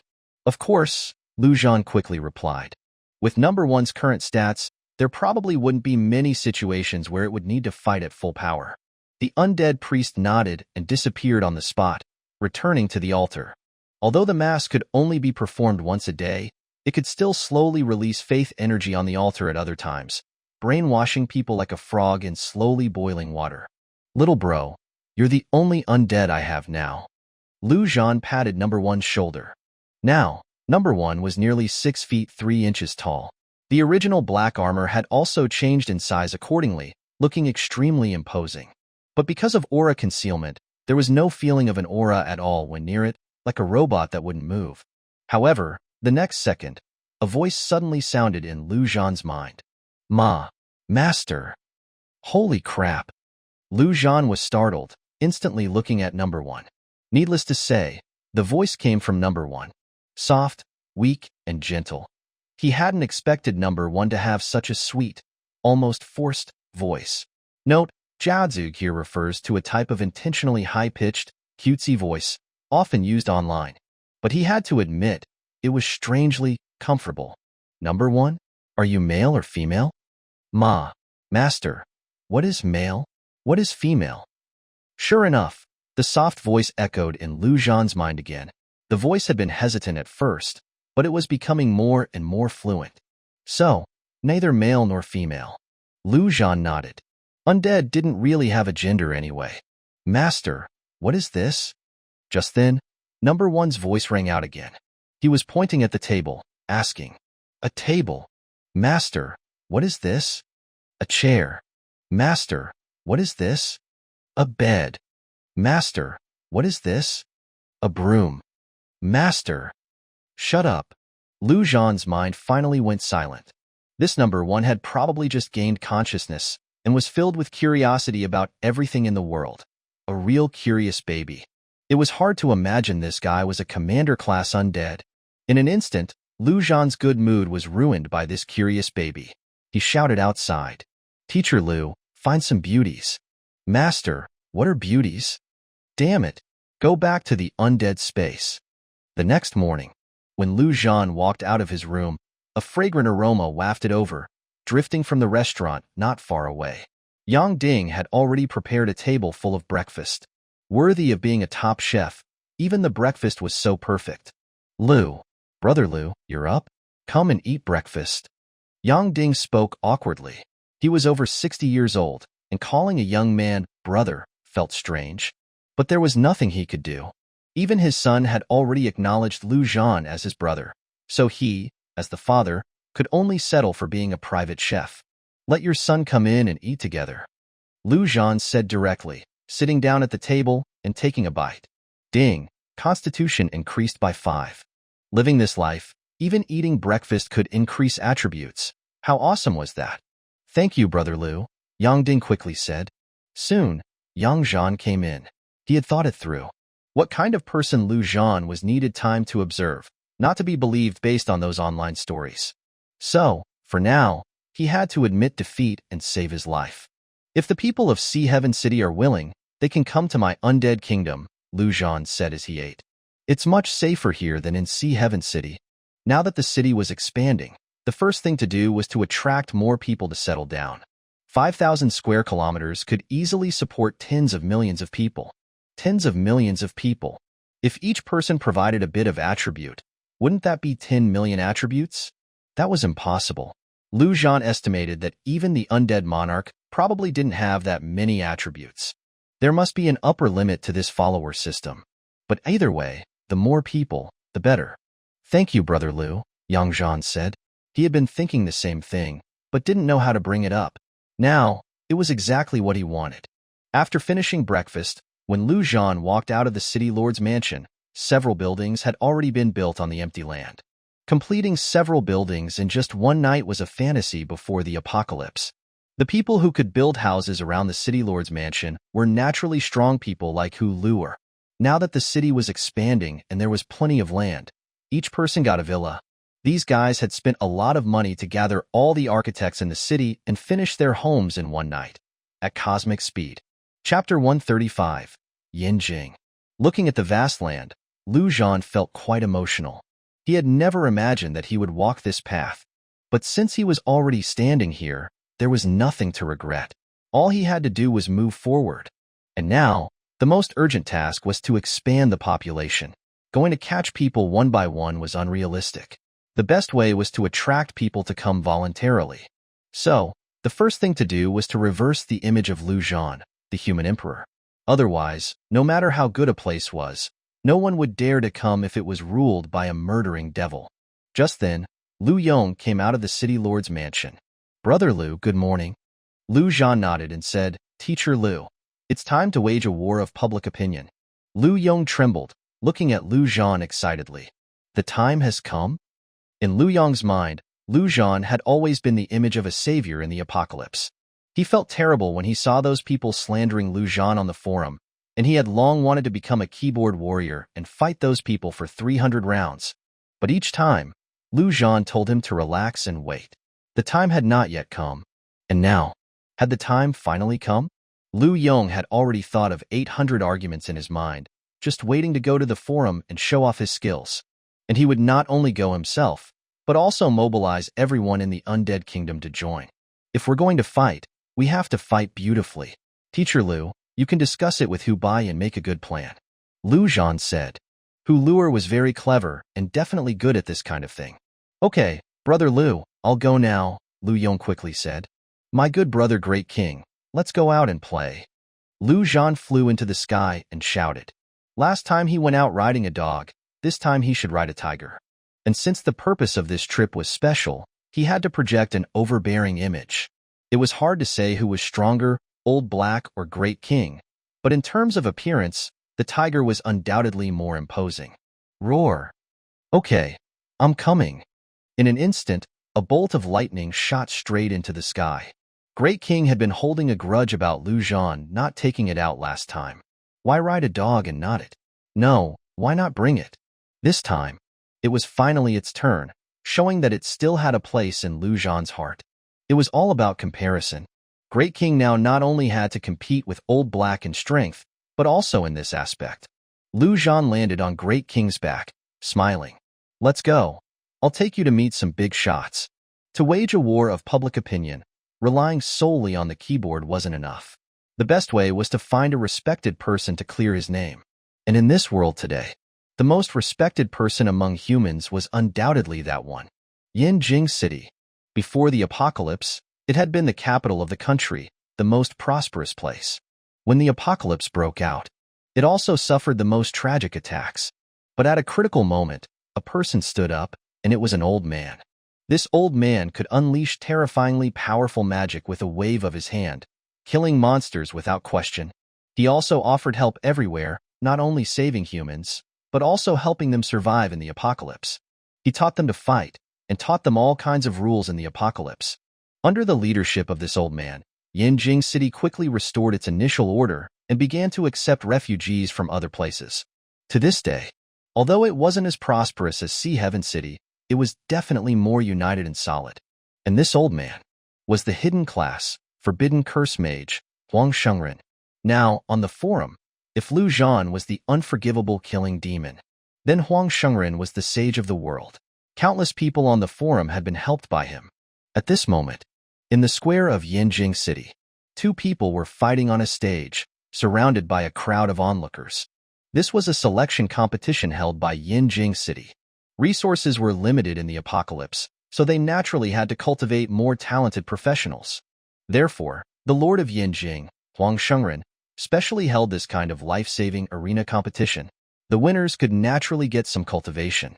It could be said that under the leadership of Huang Shengren, the policies in Yinjing City were becoming more and more perfect. On the stage, there was a warrior and an assassin, both over level 15, and they could be considered strong. As the battle was in full swing, suddenly, an extremely powerful aura appeared above Yinjing City. In an instant, not only the two on the stage, but almost everyone in Yinjing City looked at the sky in horror. They saw a terrifying ball of lightning suspended in the air. Enemy attack. Prepare for battle. Although everyone was terrified, no one retreated. They all picked up their weapons and prepared for battle. This was all due to Huang Shengren. The old man had saved not only lives, but also hearts.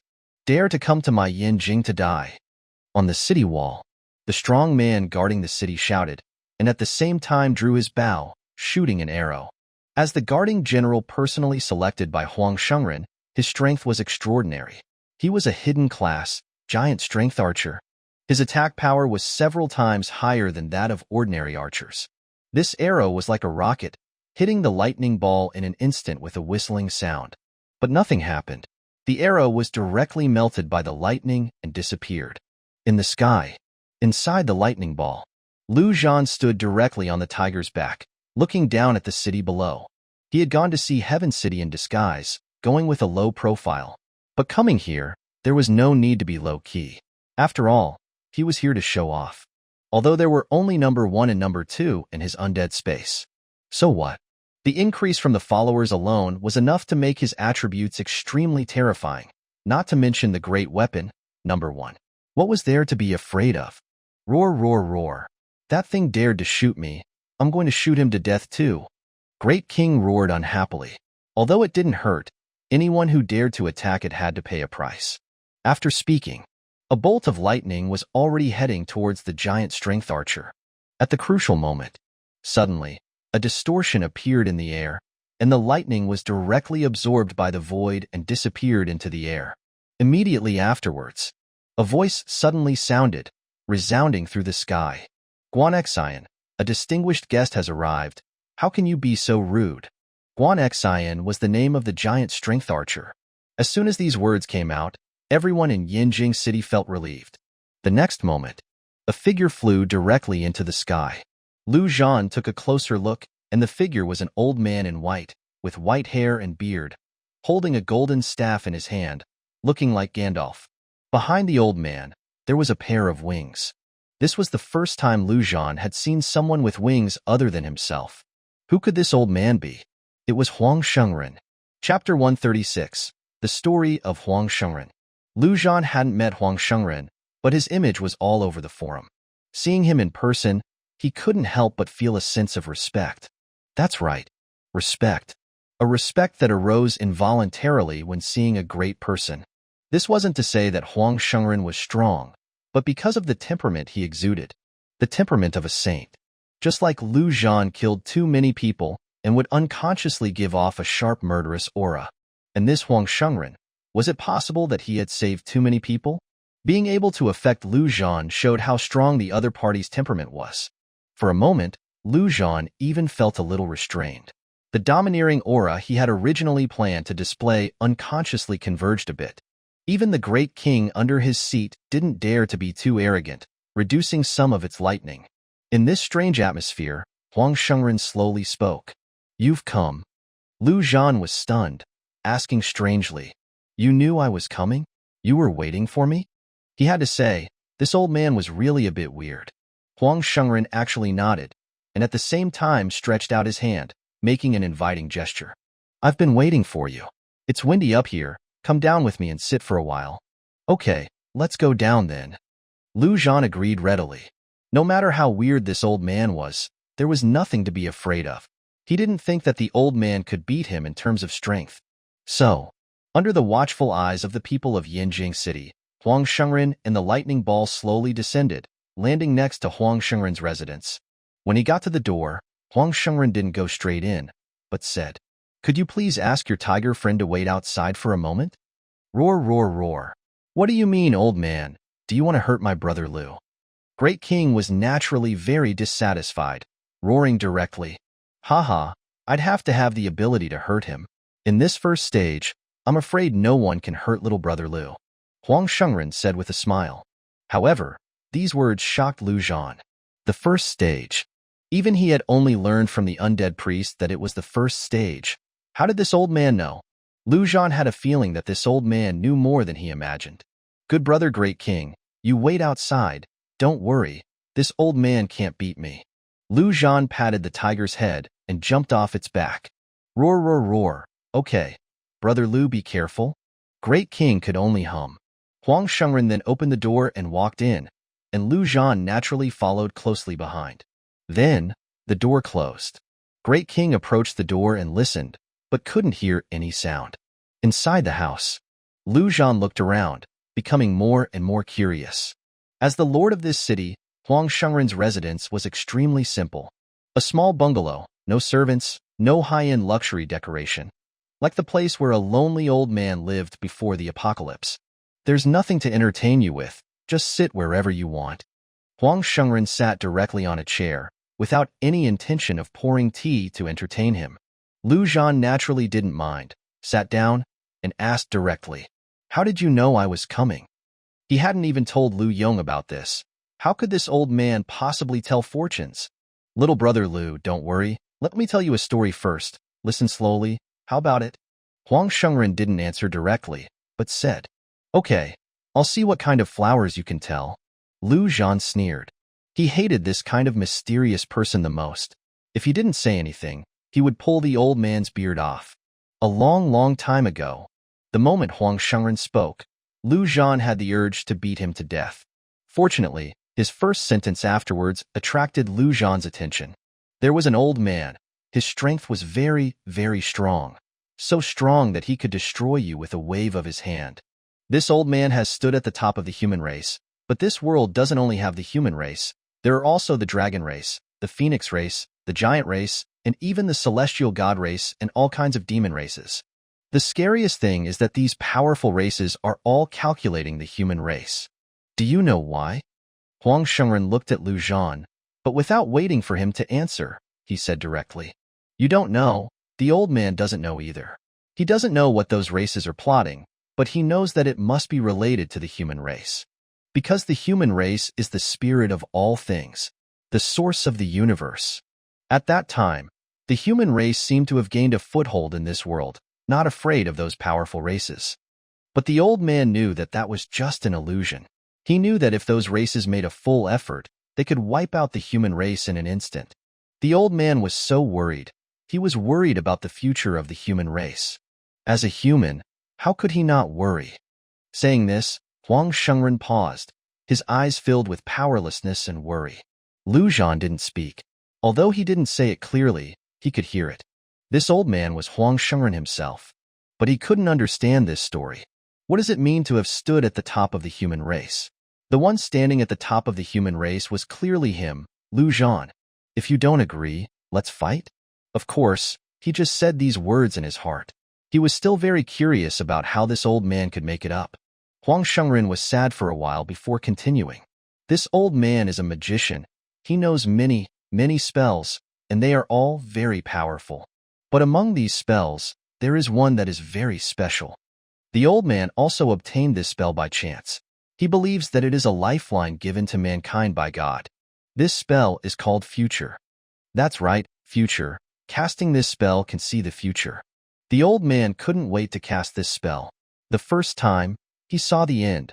The human race was wiped out. The second time, the human race was wiped out. The third time, the human race was wiped out. The 100th time, the human race was wiped out. The 101st time, the human race was wiped out. The old man was going crazy. In just 1 month, he frantically cast the future spell, a full 999 times. But every time, the human race ended with extinction. The old man was desperate, extremely desperate, and cast it for the 1000th time. And it was this 1000th time that he didn't see the future. He only saw one person. One person? A man. What does this mean?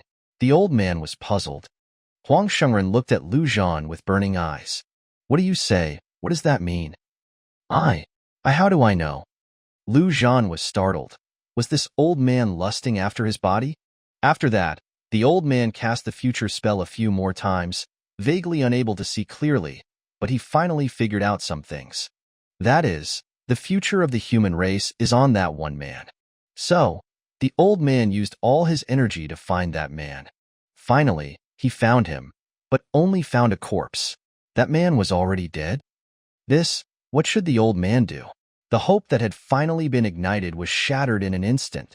At the critical moment, the old man thought of a forbidden curse magic, and to cast this spell, he had to pay the price of his life. As for the effect of this magic, it is also ridiculously heaven-defying, that is to send someone's soul back to the past. With a swoosh sound, Lu Zhan stood up directly, his face full of shock. Chapter 137, Grand Preceptor.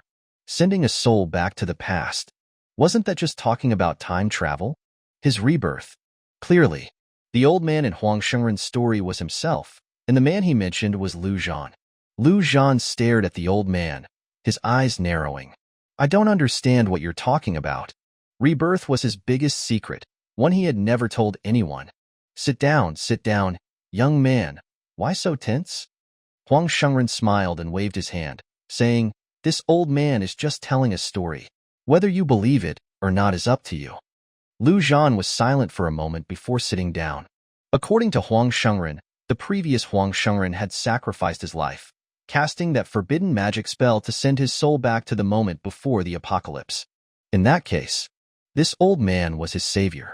So, it wasn't hard to understand why this Huang Shengren knew about it.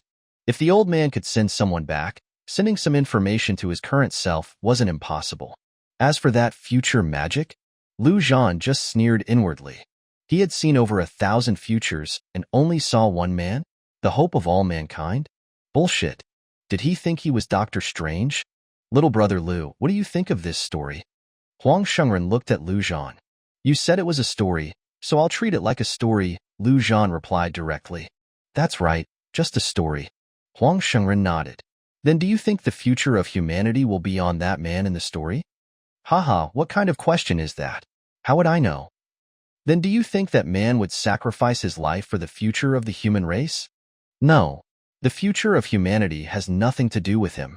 Lu Zhan didn't hide it, answering directly. Although he now called himself the human emperor, everything he did was ultimately for himself. Saving humanity? That was too noble.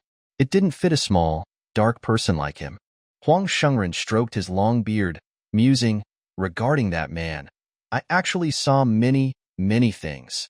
I saw that at the beginning of the apocalypse, he risked himself to save his classmates several times. He saw a little girl who had been hungry for days and gave her the last of his food. He saw monsters attacking an old man, and even though he was exhausted, he rushed forward without hesitation. He guarded a door for a whole day and night, killing countless monsters, just because there was a pregnant woman giving birth inside the room. Huang Shengren spoke softly, and suddenly, an extremely sharp aura erupted. Lu Zhan suddenly drew the lament of blood, slashing down with his sword, accompanied by a low, hoarse roar. "Shut the hell up!" Lu Zhan's face was more twisted than ever before, his heart burning like fire. Why? Those things were clearly buried deep in his heart, completely buried. Ridiculous. How could he be that kind of saint? He was clearly a cold-blooded, ruthless, thorough egoist. With a boom, the table in front exploded, shattering into countless pieces. However, Huang Shengren in front of the table was not flustered at all, remaining calm and unhurried, just waving his hand to brush away the dust and wood chips. His eyes looked at Lu Zhan, as if he could see through the other's heart. There are many, many more such scenes. Do you want to hear them? What kind of person was Huang Shengren? How could he directly use his life to cast that magic spell because of a scene with a man? He saw the man's heart. This was the biggest reason why he was willing to give his life. Essentially, that man was the same kind of person as him. Lu Zhan's body trembled uncontrollably. His sword slowly pointed at Huang Shengren, and he hysterically said, "Then did you see his classmates betray him again and again, hurting him? Did you see that old man, after being rescued, immediately thought about snatching the things that monster dropped? Did you see that pregnant woman's man, at a critical moment, directly locked the door, locking the man outside the room, making him face all the monsters directly? Did you see that man being humiliated again and again, trampled on, stepped on? He was like a dog, wagging his tail and begging for mercy, eking out an existence. He helped so many people, but not a single person reached out to him, not one. Why? Why?" The more Lu Zhan spoke, the more excited he became, and he couldn't help but gasp for breath. Those scenes that had been buried were emerging in his mind one by one, and the hand holding the sword tightened. Finally, Lu Zhan said almost through gritted teeth, "Humans are not worth saving at all." After saying these words, Lu Zhan seemed to have exhausted all his strength. Silence. For a moment, the two of them were silent. The only sound in the room was Lu Zhan's heavy breathing. After nearly 5 minutes, Huang Shengren finally sighed deeply. How could he not know the filth and ugliness in the hearts of humans? But at the same time, there was also much beauty and goodness. But he didn't know how to say these things, or even how to start. With Lu Zhan's current state, it was impossible to change his views by talking. This Huang Shengren of this world wasn't reborn, but he was connected in mind with the Huang Shengren of the previous world. This was also a kind of magic. Forbidden curse magic, involving everything. Elements, space, time, soul, thought. So, even though Huang Shengren's strength in this life was far inferior to his previous life, he still saw the ending of countless humans. He didn't know how to save humanity. He could only believe in the man in front of him. Because Huang Shengren believed one thing from beginning to end. That was Lu Zhan's heart, the heart of a saint that had been hidden by him.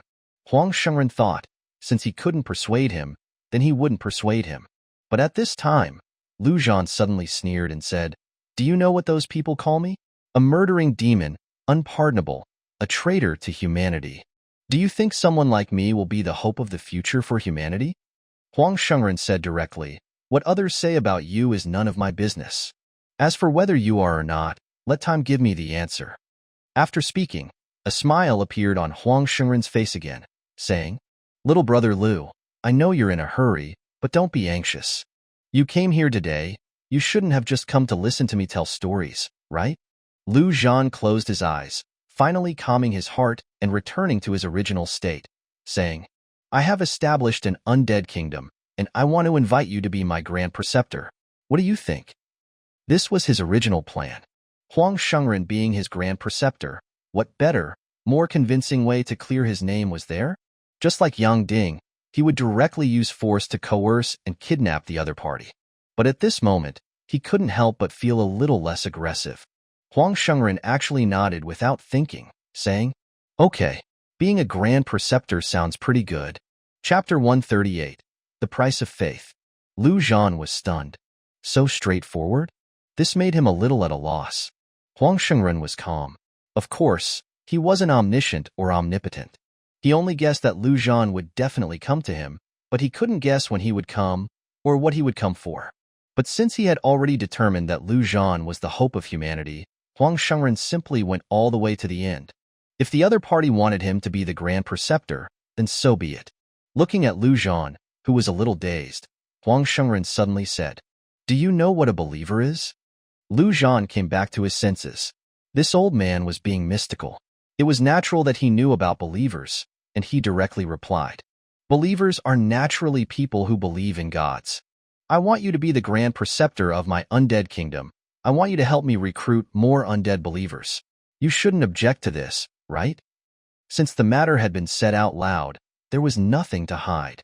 Moreover, he couldn't see through the depths of this old man at all. He was afraid that he wouldn't be able to hide it, so he simply opened the window. "You are the monarch. I am the Grand Preceptor. Naturally, I will do what you say. How dare I object?" Huang Shengren said with a smile. At this time, he was like a harmless old man. "But as the Grand Preceptor, there is one thing I still have to remind you of." Saying this, Huang Shengren's expression became serious. "Do you know the consequences of becoming a believer? Especially the believers who die?" Lu Zhan frowned, thinking. There didn't seem to be anything wrong. After Lu Yong, Zhang Tianfu, and others became believers, not only did they not have any disadvantages, but they also received a certain undead attribute boost, greatly increasing their strength. Now he had many believers, but he had never heard of anything wrong. If he really wanted to say what the disadvantages were, it was nothing more than that people's thoughts would change, commonly known as being brainwashed. What are the consequences? Since he didn't know, Lu Zhan asked directly. Faith will contaminate the soul. Huang Shengren seemed to be omniscient, saying directly, believing in light will make living beings pure. Believing in fire will make living beings irritable. Believing in nature will make living beings wild. All of these things can actually be said to be fine. The only thing that is affected is the personality of the living being. But death is different. Have you heard a sentence, "Death is the beginning of eternal life"? Lu Zhan nodded. He was naturally very familiar with this sentence. It was the best term to fool believers. However, Huang Shengren's next words shocked him. This is not a false statement. Believing in death can indeed make living beings immortal. Undead creatures are already synonymous with immortality, and believing in death will slowly transform living beings into undead creatures. Don't you think that you have achieved eternal life? But is this the eternal life you want? Is it what those humans want? Becoming an undead creature, you will not be able to enjoy the various pleasures of life, love and hate, pain and suffering. You will not be able to enjoy all kinds of food. You will not be able to enjoy the passion of men and women. Your world will only have grayscale, no other colors, day after day, year after year, this monotonous and boring life, immortal, and you can't even commit suicide. The weak will even directly lose consciousness, completely reduced to walking corpses. Is this the eternal life you want? Do you want all humans to become like that? Huang Shengren said word by word, as if he was questioning Lu Zhan's soul. Lu Zhan's face changed slightly. He really didn't know these things. Was this old man being alarmist? It didn't seem like it. If it was really as he said, in the end, would he become such an undead creature? Living eternally, but like a walking corpse. Frankly speaking, probably no living being would want to become like that. Perhaps this was the reason why the undead monarch was resisted by all the other gods. If the world of living beings was controlled by the undead monarch, then it would probably become the next undead world. But all of this was too far away, so far away that it might happen hundreds of years later. And Lu Zhan's crisis was already imminent. He couldn't care about so much. After the initial shock, Lu Zhan quickly calmed down and said directly, "What happens to humans has nothing to do with me. But this is my only way now. I have to do this. Whoever dares to stop me, I will kill them. Or do you have other ways to help me out?" "I don't either." Huang Shengren shook his head, saying, before this, although he had never met Lu Zhan, he could say that he was paying attention to this guy all the time. He was naturally very clear about Lu Zhan's current situation. Enemies with the world. In the previous life, he had thought of all kinds of ways, but he always failed to break the situation for humanity, so he could only put all his bets on Lu Zhan. As for Lu Zhan becoming an undead mage after rebirth, he had no expectations for that. Perhaps this was the way to break the situation. When several wolves rush into a house, wanting to divide and eat the people in the house. And the people have nowhere to escape. What should they do? Introduce a tiger and let the tiger fight those wolves.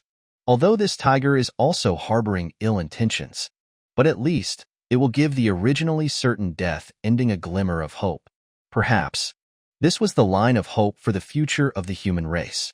Having figured this out, Huang Shengren no longer tried to persuade him and said directly, "When do we set off?" "Set off?" "Yes. Didn't you ask me to be the Grand Preceptor? Can't I be in here?" "Then leave now?" "Okay." Huang Shengren stood up. This straightforwardness made Lu Zhan a little uneasy. Was it too smooth? But since the other party took the initiative to leave with him, that was naturally what he wanted. "Don't you need to pack something?" "Hee, I'm just an old man. What's there to pack?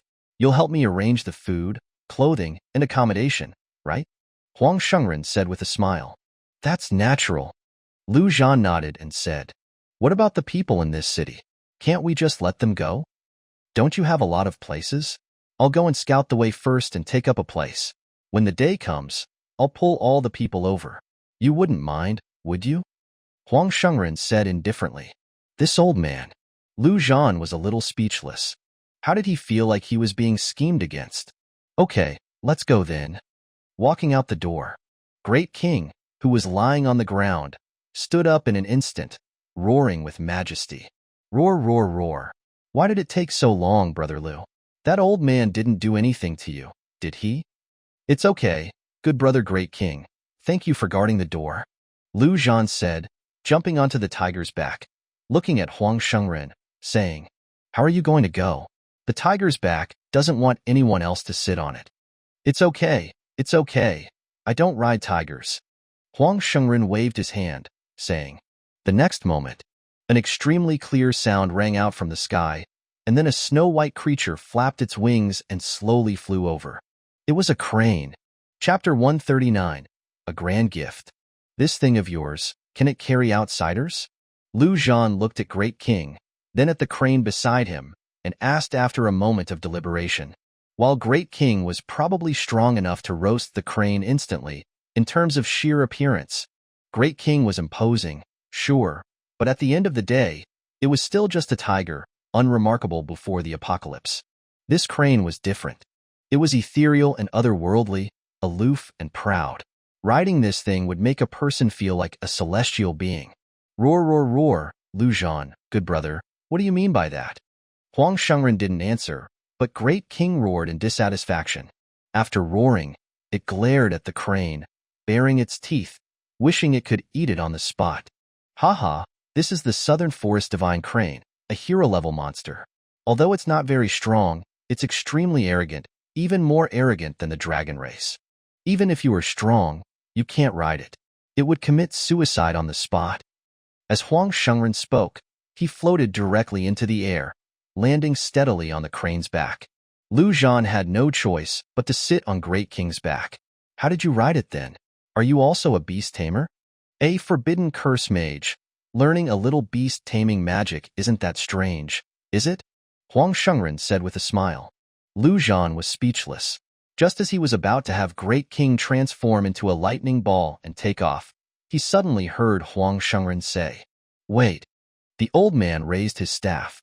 "As the newly appointed Grand Preceptor, I should naturally give a small gift to His Majesty the Monarch." After speaking, a severed finger appeared out of thin air in Huang Shengren's other hand. Lu Zhan's eyes narrowed. Good heavens! This old man also had storage equipment. But what did taking out a severed finger mean? Was this the welcoming gift? Clearly, it wasn't. Huang Shengren directly threw the severed finger into the air, then pointed at it with his staff, and a magical power exploded instantly. The next second, a scene suddenly appeared on the severed finger. Lu Zhan widened his eyes, looking at this scene in disbelief. In the scene, there was a person. It was the Night Emperor, one of the future 8 human emperors. During this time, Lu Zhan had been having Lu Yong search for this guy's whereabouts, but unfortunately, this king of the night had no information, as if he had evaporated from this world. Not only was this guy Lu Zhan's enemy, but he was also Jia Zheng's enemy. Lu Zhan had promised the blood-saber old ancestor to help him get revenge. Could it be that the grand gift Huang Shengren was going to give him was the Night Emperor? Sure enough, he heard Huang Shengren say faintly, "A forbidden curse mage. Learning a little tracking magic is normal, right? What the hell? Is there anything you can't do?" Lu Zhan complained inwardly, but asked, "What about this hand?" Huang Shengren didn't keep him in suspense. "This guy came to assassinate me some time ago, and I left him with a hand. My magic can directly track the other party's location, and the other party is completely unaware.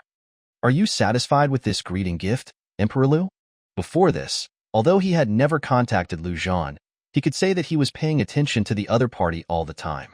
He naturally knew about the grudges between this Night Emperor and Lu Zhan. However, Lu Zhan curled his lips, saying dismissively, "You want to take revenge, but you're afraid that you can't beat him if you go over, so you want to find me to be your fighter?" Although this old man exuded the aura of a saint, he wasn't the kind of straight-laced, pedantic saint.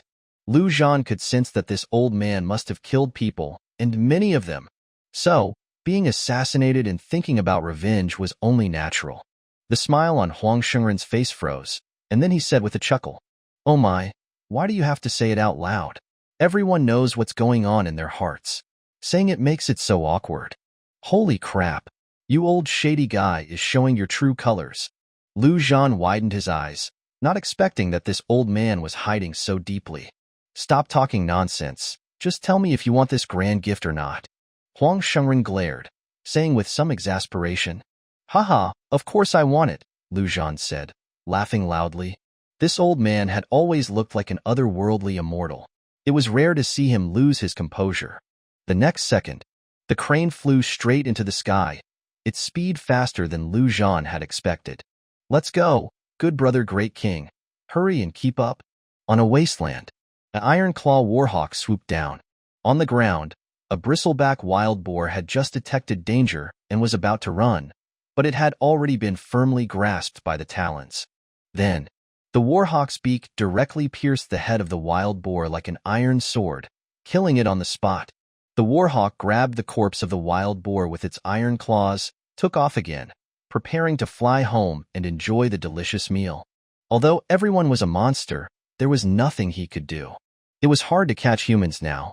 Eating monsters when hungry wasn't bad. Anyway, they weren't the same race. This was common among monsters. However, just as the Iron Claw Warhawk took off, a bolt of lightning shot straight down from the sky. In an instant, the Warhawk, along with the wild boar on its claws, was completely roasted and fell directly to the ground. It hadn't even sensed the arrival of the lightning. Then, a lightning ball arrived from a distance in an instant. Behind it was a white figure. The lightning ball stopped, letting out an excited roar. "Roar, roar, roar. Ha ha ha. This stupid bird still wants to compare speed with me, overestimating its abilities."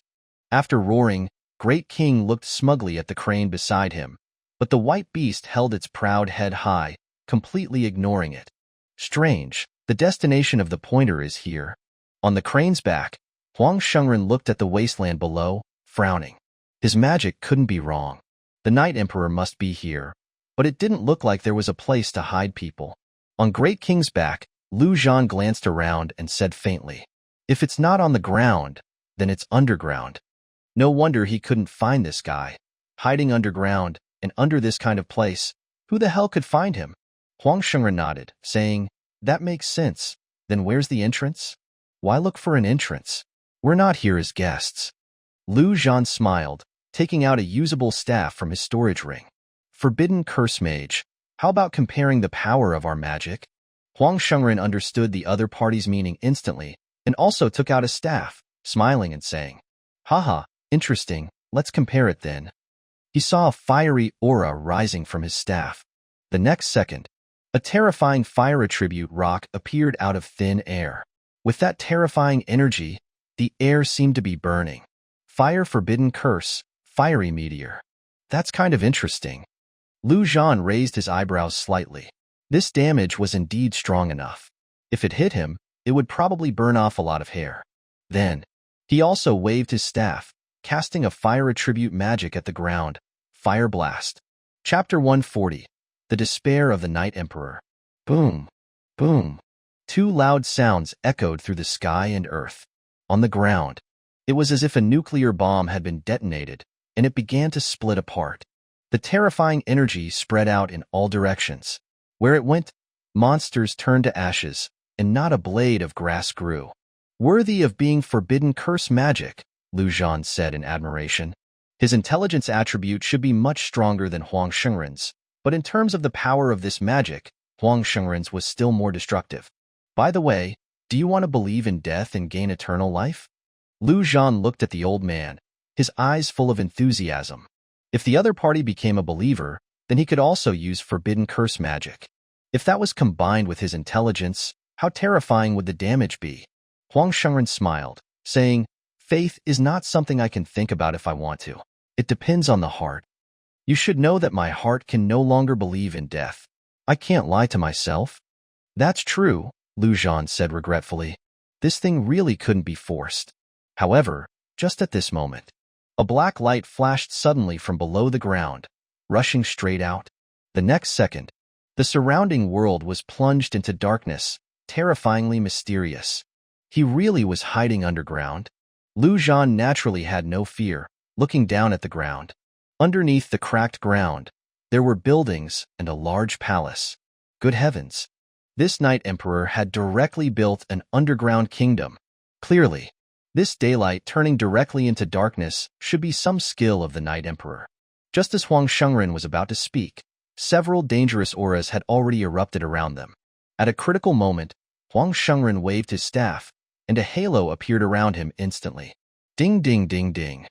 Countless attacks fell on the halo, but none could break through it. But if he wanted to maintain this halo, he couldn't release other attack magic, making him a little passive. Forbidden curse mages were not omnipotent after all. They also had their shortcomings.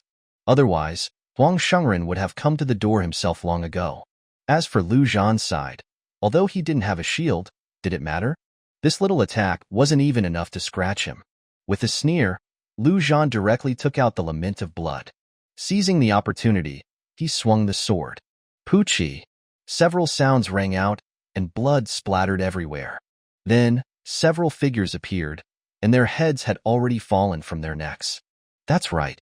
The ones attacking Zhan and Huang Shengren at this moment were dozens of assassins. For some reason, this guy could remain hidden even while attacking. If anyone else had been here, they probably wouldn't have known how they died. Roar! Just a bunch of mosquitoes, so annoying. Great King roared, and lightning spread out in all directions instantly, densely packed like a net, so that even a mosquito couldn't hide. Zzz. In an instant, the sound of lightning rang out in the air. Then, figures began to appear and fall. That guy's going to escape, Huang Shengren reminded from the side. Zhan was prepared. The Night Emperor had escaped directly last time. This time, Huang Shengren had brought him to his door, and he would definitely not dare to face him head-on. The assassins around him were probably used to die to buy time for him to escape. Great King, increase the electricity, Zhan said, glancing around. Roar! The next second, Great King turned on full power, and the entire tiger almost turned into a small sun, instantly illuminating the entire area. In an inconspicuous place on the ground, several figures were shocked by the electricity and revealed their figures. The leader was none other than the Night Emperor. You go first, I'll hold them off. The Night Emperor's face changed drastically. He didn't expect that in just a few days, Zhan had become so much stronger, so strong that he couldn't even muster the thought of resisting. Brother, we'll die together. Let's fight them.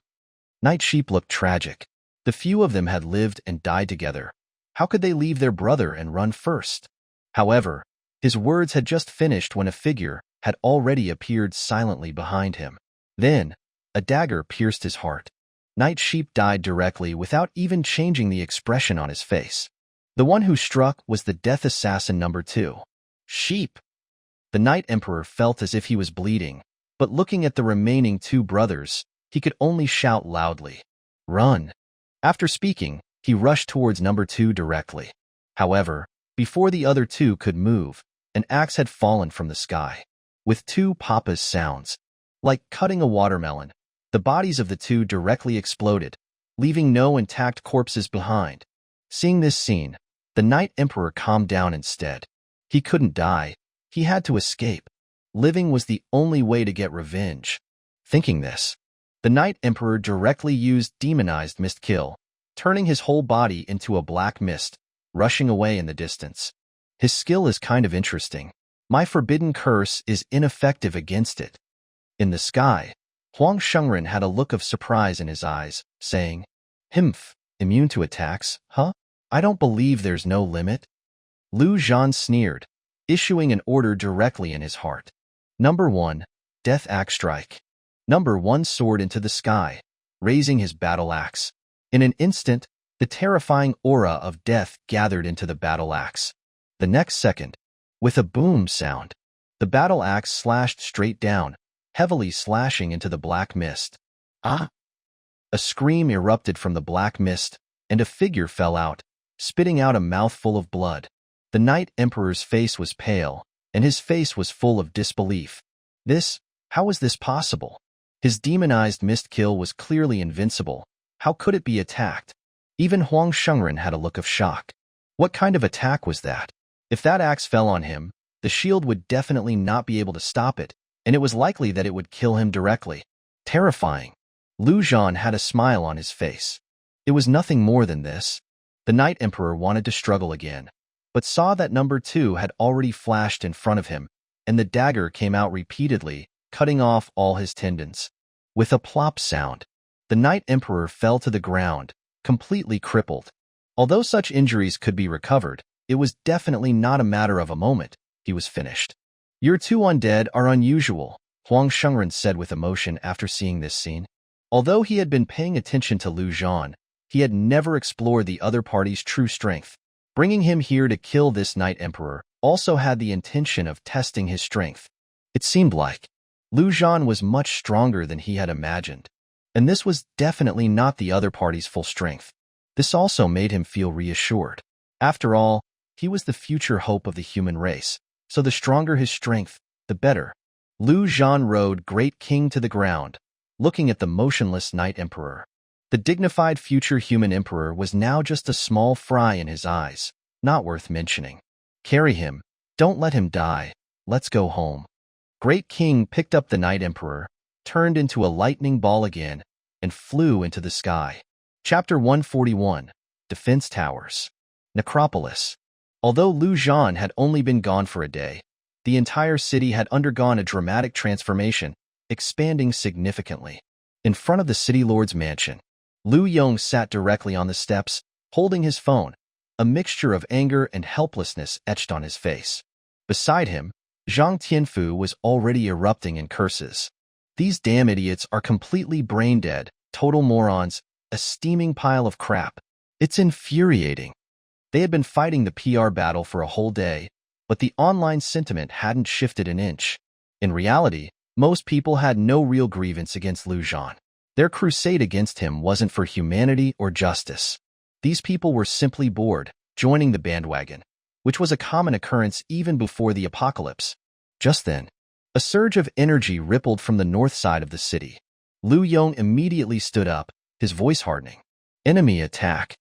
That energy was the signature of the defense towers firing.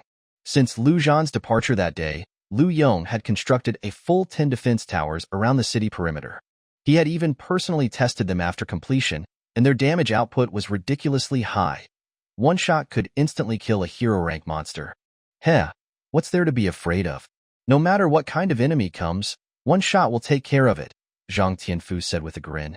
He clearly knew the damage the defense towers could inflict. With these in place, Necropolis was arguably the safest place in the world, with no need to worry about safety. But as soon as he finished speaking, another blast of energy came from the same direction. This time, Zhang Tianfu's expression changed slightly.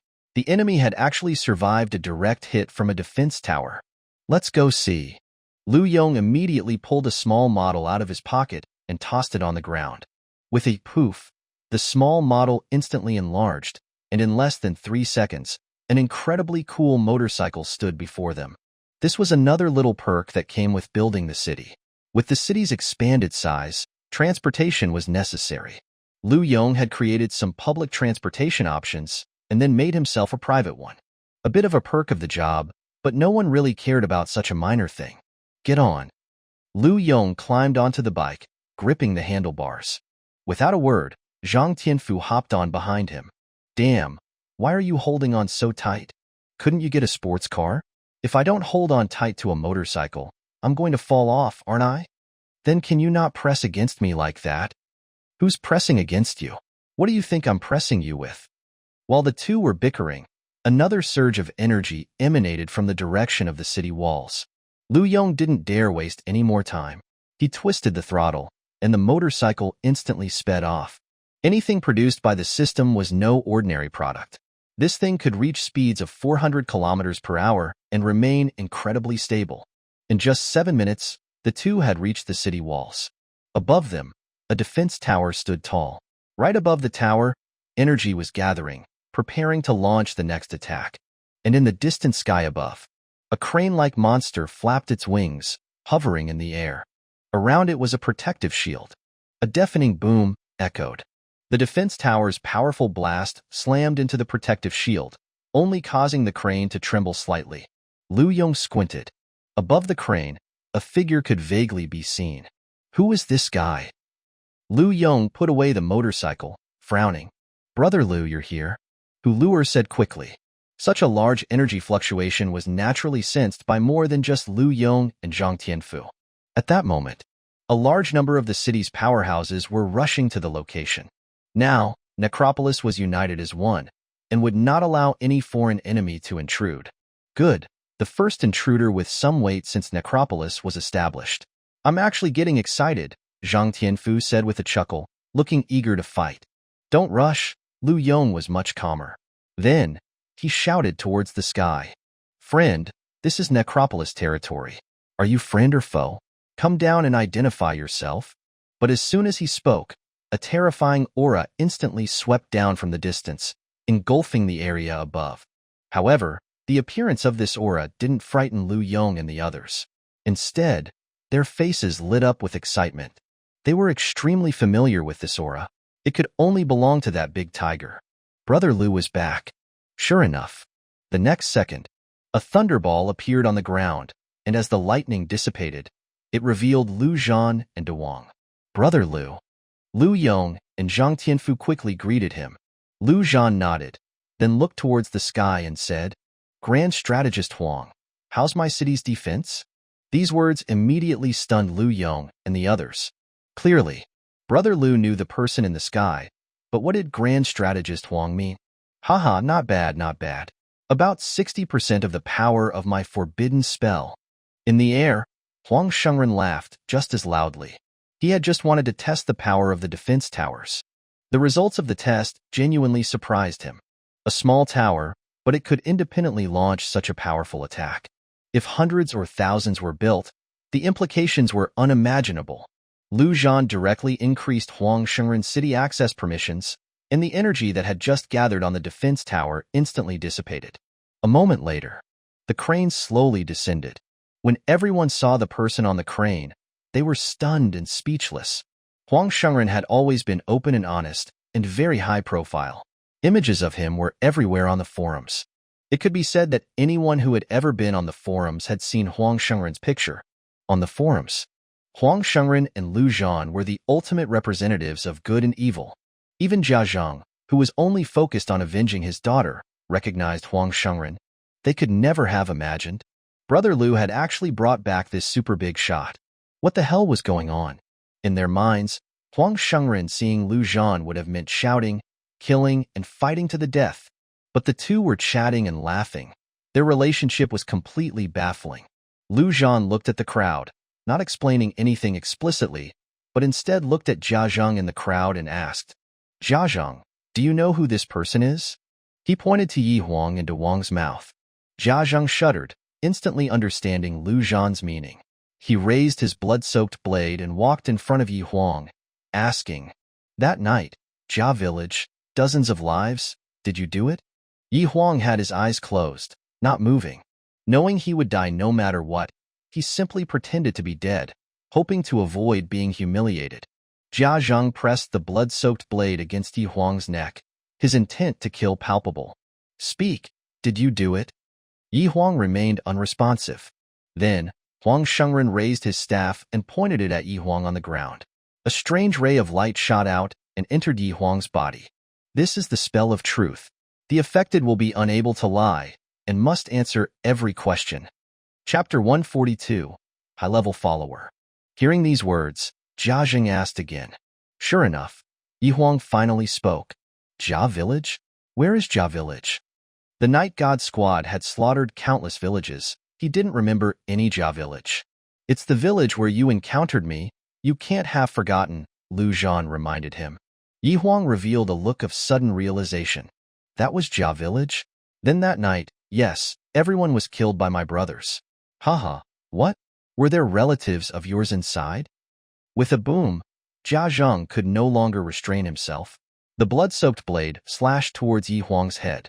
This slash was infused with all of his hatred and anger. Instantly, Yi Huang's head exploded, turning into a cloud of blood mist. The would-be future human emperor had fallen. Now, out of the 8 great human emperors, 2 had died at Lu Zhan's hands. 2 served Lu Zhan, and Lu Zhan had no intention of letting the remaining 4 off the hook. At this stage, Lu Zhan's mindset was, those who submit shall prosper, those who resist shall die. The epitome of a villain. Just then, a sound filled with excitement suddenly rang out. The blood-soaked blade in Jia Zheng's hand trembled violently. It loved to absorb blood, and especially craved the blood of the strong. Yi Huang's strength was unquestionable, easily in the top 10 of the human race. Such blood made it go crazy, and it looked like it would slip out of Jia Zheng's hand. But the next second, Jia Zheng plunged it into the ground, saying fiercely, If you don't listen to me again, I'll bury you in the ground. Lu Zhan's words echoed in his ears. He didn't want to be a servant of the blood-soaked blade. He wanted to be its master. Woo! The blood-soaked blade made a sound of grievance, seemingly expressing its submission. After that, Jia Zheng then thrust it back into Yi Huang's body. The next second, the blood-soaked blade became joyous once more, and in just 10 seconds, it had drained Yi Huang's body of all blood. Jia Zheng pulled out the blood-soaked blade and knelt on one knee directly in front of Lu Zhan. Human Emperor Lu, from now on I, Jia Zheng, will fight for you. Wherever your sword points, that is where my blade will strike. Ding! Congratulations, you have recruited a high-level follower for the undead monarch. Lu Zhan was immediately ecstatic. Good thing. He hadn't been able to brainwash Jia Zheng, but helping him take revenge actually made him a high-level follower. His loyalty maxed out. This was Lu Zhan's first high-level follower. Even Lu Yong was only a mid-level follower. Get up. Although excited, Lu Zhan's face remained calm and composed. He said, What I promised you, I will definitely do. Lu Zhan raised his head and glanced around. The defense tower's energy fluctuations had attracted the attention of a large number of powerhouses in the city.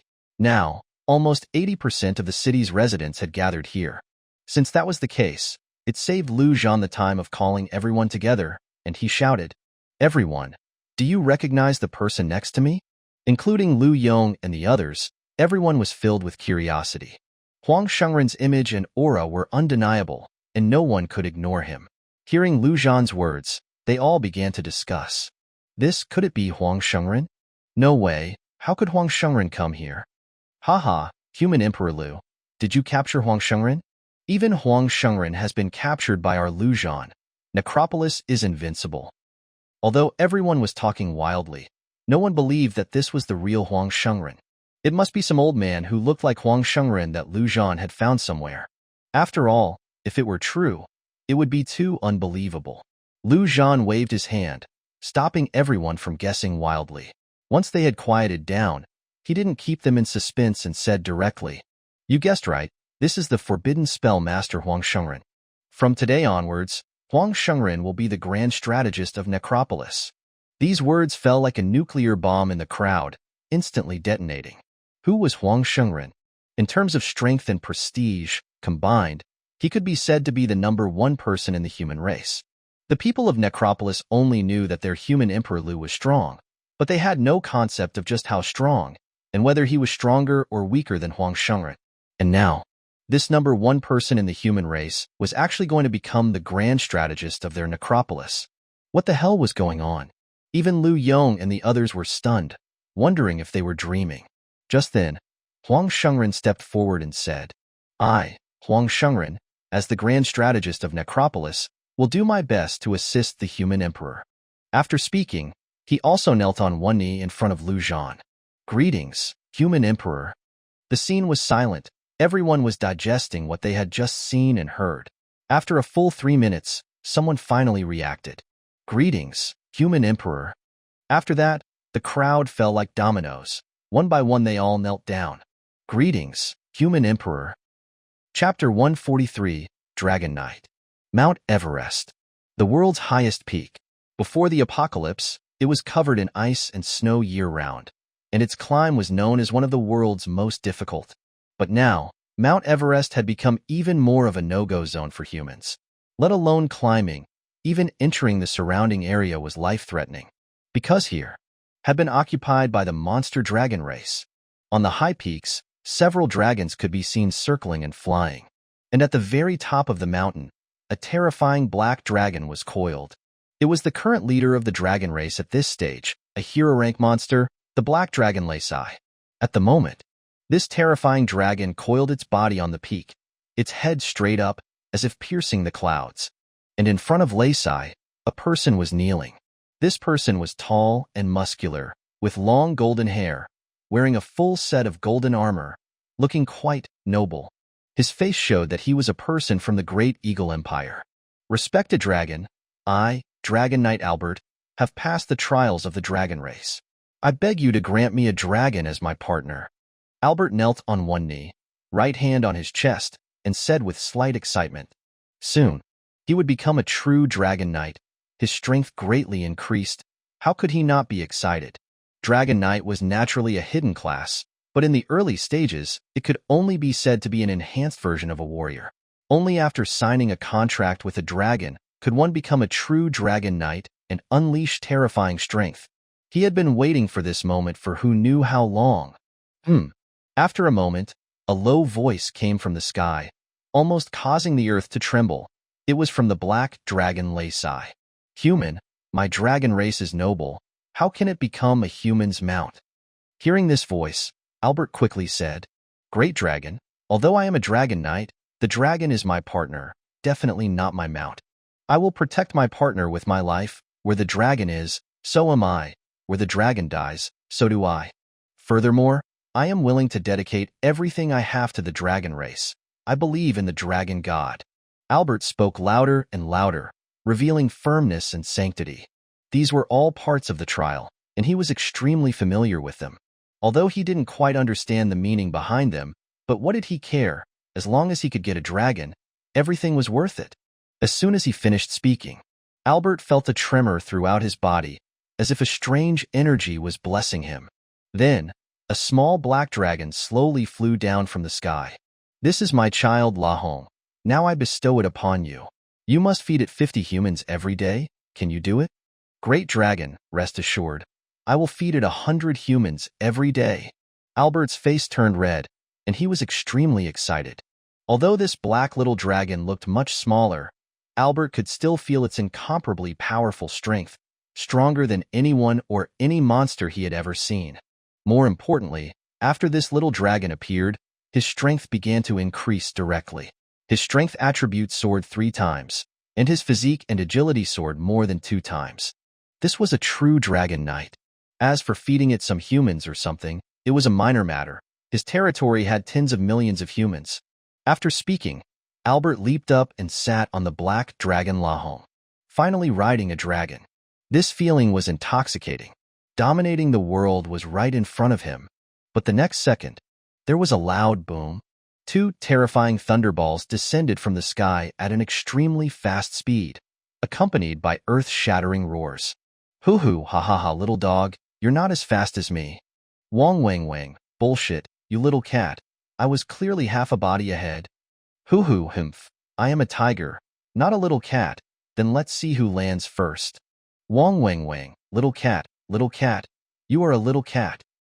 While roaring, the 2 thunderballs accelerated at the same time, almost crashing onto the peak at the same time. So fast that even the black dragon Lacai didn't have time to react. with 2 booms. Terrifying lightning instantly spread across the entire peak. The black little dragon Lahong was just about to take off to avoid it, but it had already been entangled by the lightning, and its entire dragon body kept trembling and twitching. As for Albert on the dragon's back, he was even worse. He was foaming at the mouth, his face was pale, and he had been electrocuted to the point where he only had a breath left. Hoo-hoo, haha, I won. I landed first. Wong wang wang, I clearly won. My tail touched the ground first. Hoo-hoo, go away. My claws touched it first. The 2 thunderballs didn't care about the damage they had caused, and continued to argue. Die! Just then, Black Dragon Lacai could no longer bear it. Where was this? Dragon territory. Who was he? A hero-rank dragon. The strongest in this world. Black Dragon Lacai. These 2 ignorant guys actually dared to be presumptuous here. In an instant, a thick, black dragon breath fell from the sky and shot straight towards the 2 thunderballs. The terrifying aura made Wong and Bei Lao He both look tense. If this hit them in the face, it would probably disfigure them. They couldn't be bothered to argue any longer, and quickly dodged away. With a boom, the black dragon breath shot on the ground, almost causing the entire Mount Everest to tremble. This terrifying energy naturally attracted the attention of all the dragons, and they all flew towards the peak. And in the terrifying energy, a figure shot straight towards the sky, and instantly came to the top of Lacai's head, and chopped down with an axe. Ah! Black Dragon Lacai felt pain, and naturally couldn't maintain its dragon breath. One dragon I looked at the small thing in front of it. A black-armored warrior wielding a battle axe. How could it be? How could the dragon race have such a strong expert? On the peak, Zhan jumped off to Wong's back and felt a headache. That's right. Since he was going to clean up monsters, his first stop was the dragon race.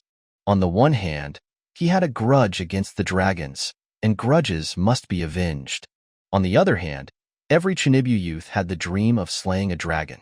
Although he had already done it once, the matter of destroying the dragon race was still very appealing. But originally he planned to slowly slaughter the dragons from the bottom of the mountain one by one.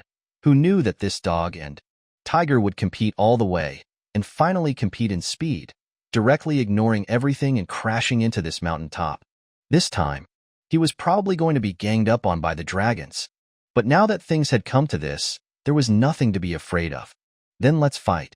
The hero-rank black dragon in the air would naturally be handled by number 1. At full strength, number 1 should be able to go 50 to 50 with it. If it couldn't use its full strength, then 40 to 60, and with the blessing of being able to fight more and more bravely, it would soon be able to go 50 to 50 again, or even 60 to 40. Anyway, number 1 was sure to win. There was nothing to worry about. Why you? Who are you? Just then, a weak voice came from the side. The scorched Albert was tightly clinging to the dragon's body, staring at Zhan with a look of terror. Chapter 144, Golden Sacred Armor. The moment Zhan appeared, a system notification popped up in Albert's mind. Dragon curse. Kill the target. Kill my ass. Could he possibly kill such a terrifying devil? Damn it. How could there be someone so strong? Impossible. Absolutely impossible. He had thought he was invincible after officially becoming a dragon knight, but he never expected someone to suddenly fall from the sky. Just the mount alone could crush him. Oh, I didn't expect to find someone here? Zhan was a bit surprised. Then, seeing him riding on a dragon, he immediately understood. A hidden dragon knight class? Zhan's bird language wasn't great, but he could understand the basics like, who are you? But then, the foreigner started babbling a bunch of stuff that Zhan couldn't understand at all. Annoyed by it, he simply launched a fireball. There was no doubt about it. Any hidden classes related to dragons were his enemies. Besides, this guy could stay in the dragon territory peacefully, so he must be with the dragons, a traitor to the human race. He deserved to die.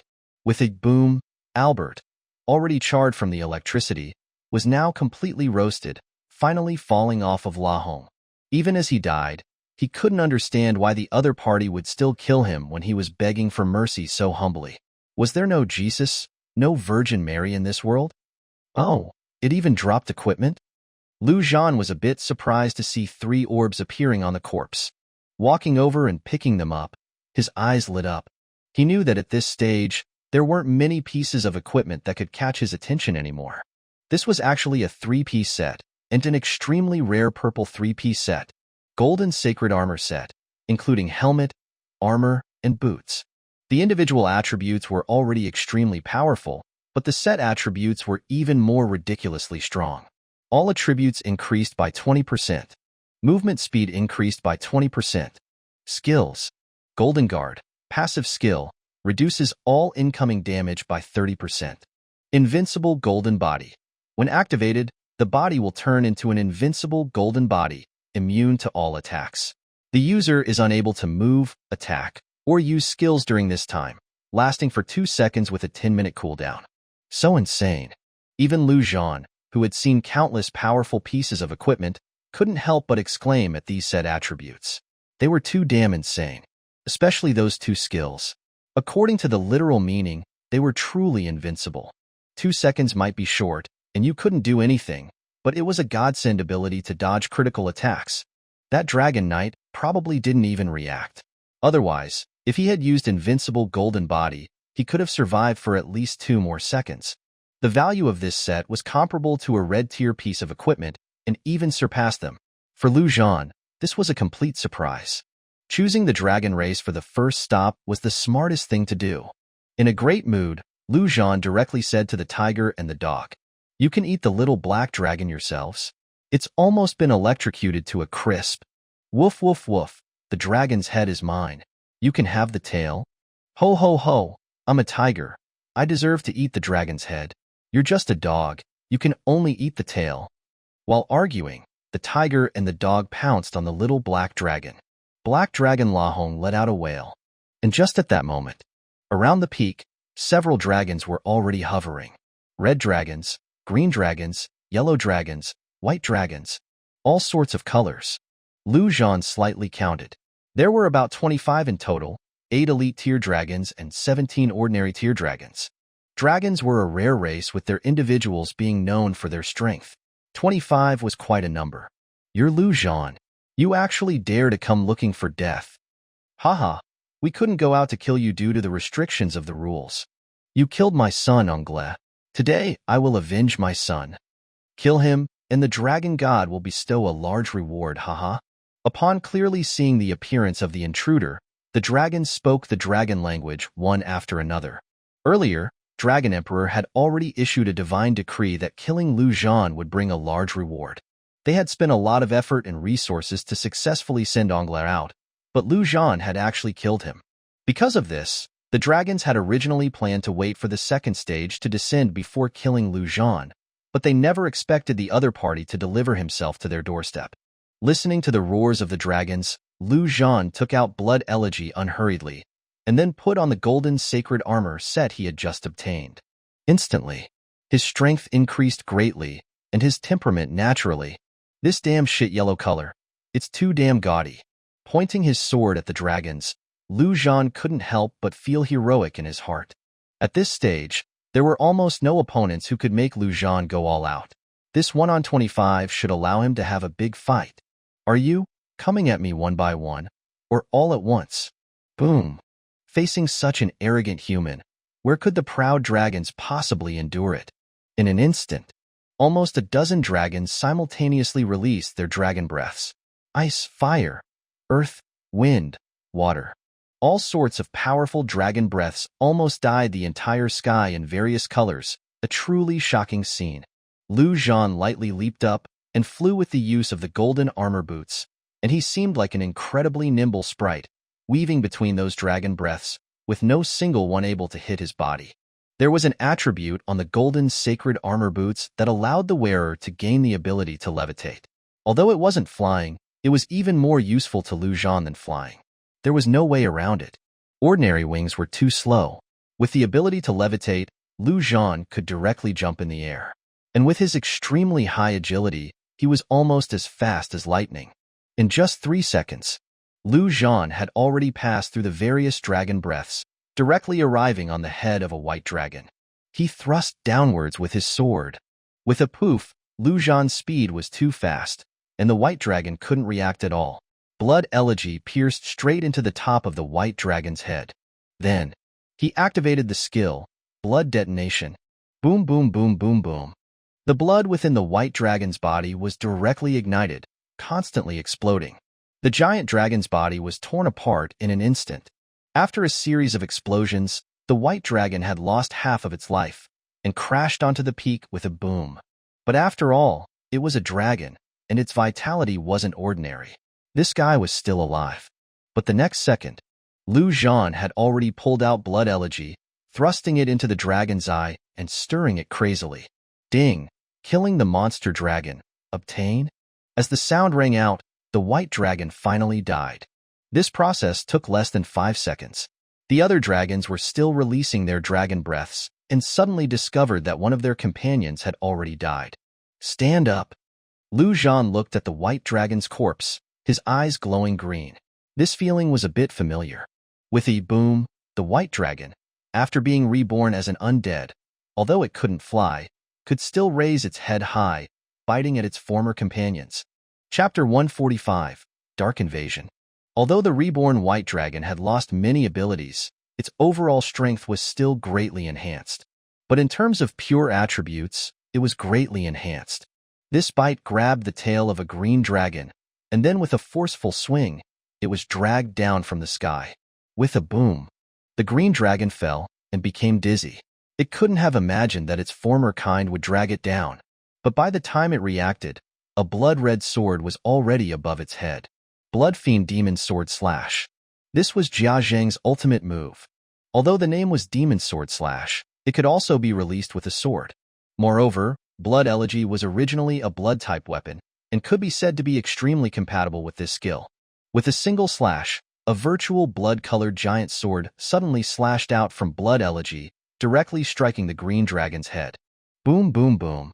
The blood sword actually split the green dragon's head into 2 halves and crashed down along its body, splitting it to half a meter far before disappearing. The green dragon had already lost its breath, green blood flowing all over the ground. Zhan frowned, too damn miserable. He wondered if it could still be reborn looking like this. Rebirth was activated. It actually succeeded. The green dragon's body slowly moved, and its head, which had been split into 2 halves, stood straight up, as if it had turned into a 2-headed dragon. Zhan, you're looking for death. Zhan, if you have the guts, don't run. You killed 3 of my dragon kin. Zhan, you deserve to die. Seeing that 2 dragons had fallen in a short period of time, and had even been reborn as undead, all the dragons were immediately enraged. Especially the hero-rank black dragon Laisai, roaring and shaking the heavens. Zhan, I will tear you to pieces. The dragon race was scarce, and reproduction was very difficult. Every dragon was extremely precious. When it shouldered the heavy responsibility of the dragon race and came to this world, it had made a military pledge to ensure that no dragon would die. But now, Zhan had already killed a total of 3 dragons. It was bound to be severely punished. Enraged, Laisai's eyes looked at Zhan, suddenly bursting out with a terrifying dark energy. Dark invasion. Anyone who was watched by its eyes would fall into darkness, losing all sight and hearing. But the next second, an axe had already slashed heavily towards its head. With a boom, a deep wound was directly cut into the dragon's head, black blood falling like rain. Who? Laisai roared loudly, exasperated. It didn't know what this little thing was. It was really like an annoying mosquito. Attack? This little thing was too nimble. It couldn't hit it at all. But it couldn't ignore it. If it got hit by a few more axe strikes, it could directly cost it its life. But thankfully, it had successfully cast Dark Invasion on Zhan, lasting for a full minute. As long as its little dragon brothers put in some effort, they would definitely be able to kill Zhan. On the peak, Zhan had just reborn the white dragon when suddenly, everything around him became pitch black, and his ears were filled with silence. Zhan frowned. This was really a bit unexpected, but there was no way he would panic. Since he couldn't see or hear, then he wouldn't look or listen. He wasn't fighting alone. Dewang, come help me quickly. Zhan shouted loudly. He could still use his mouth.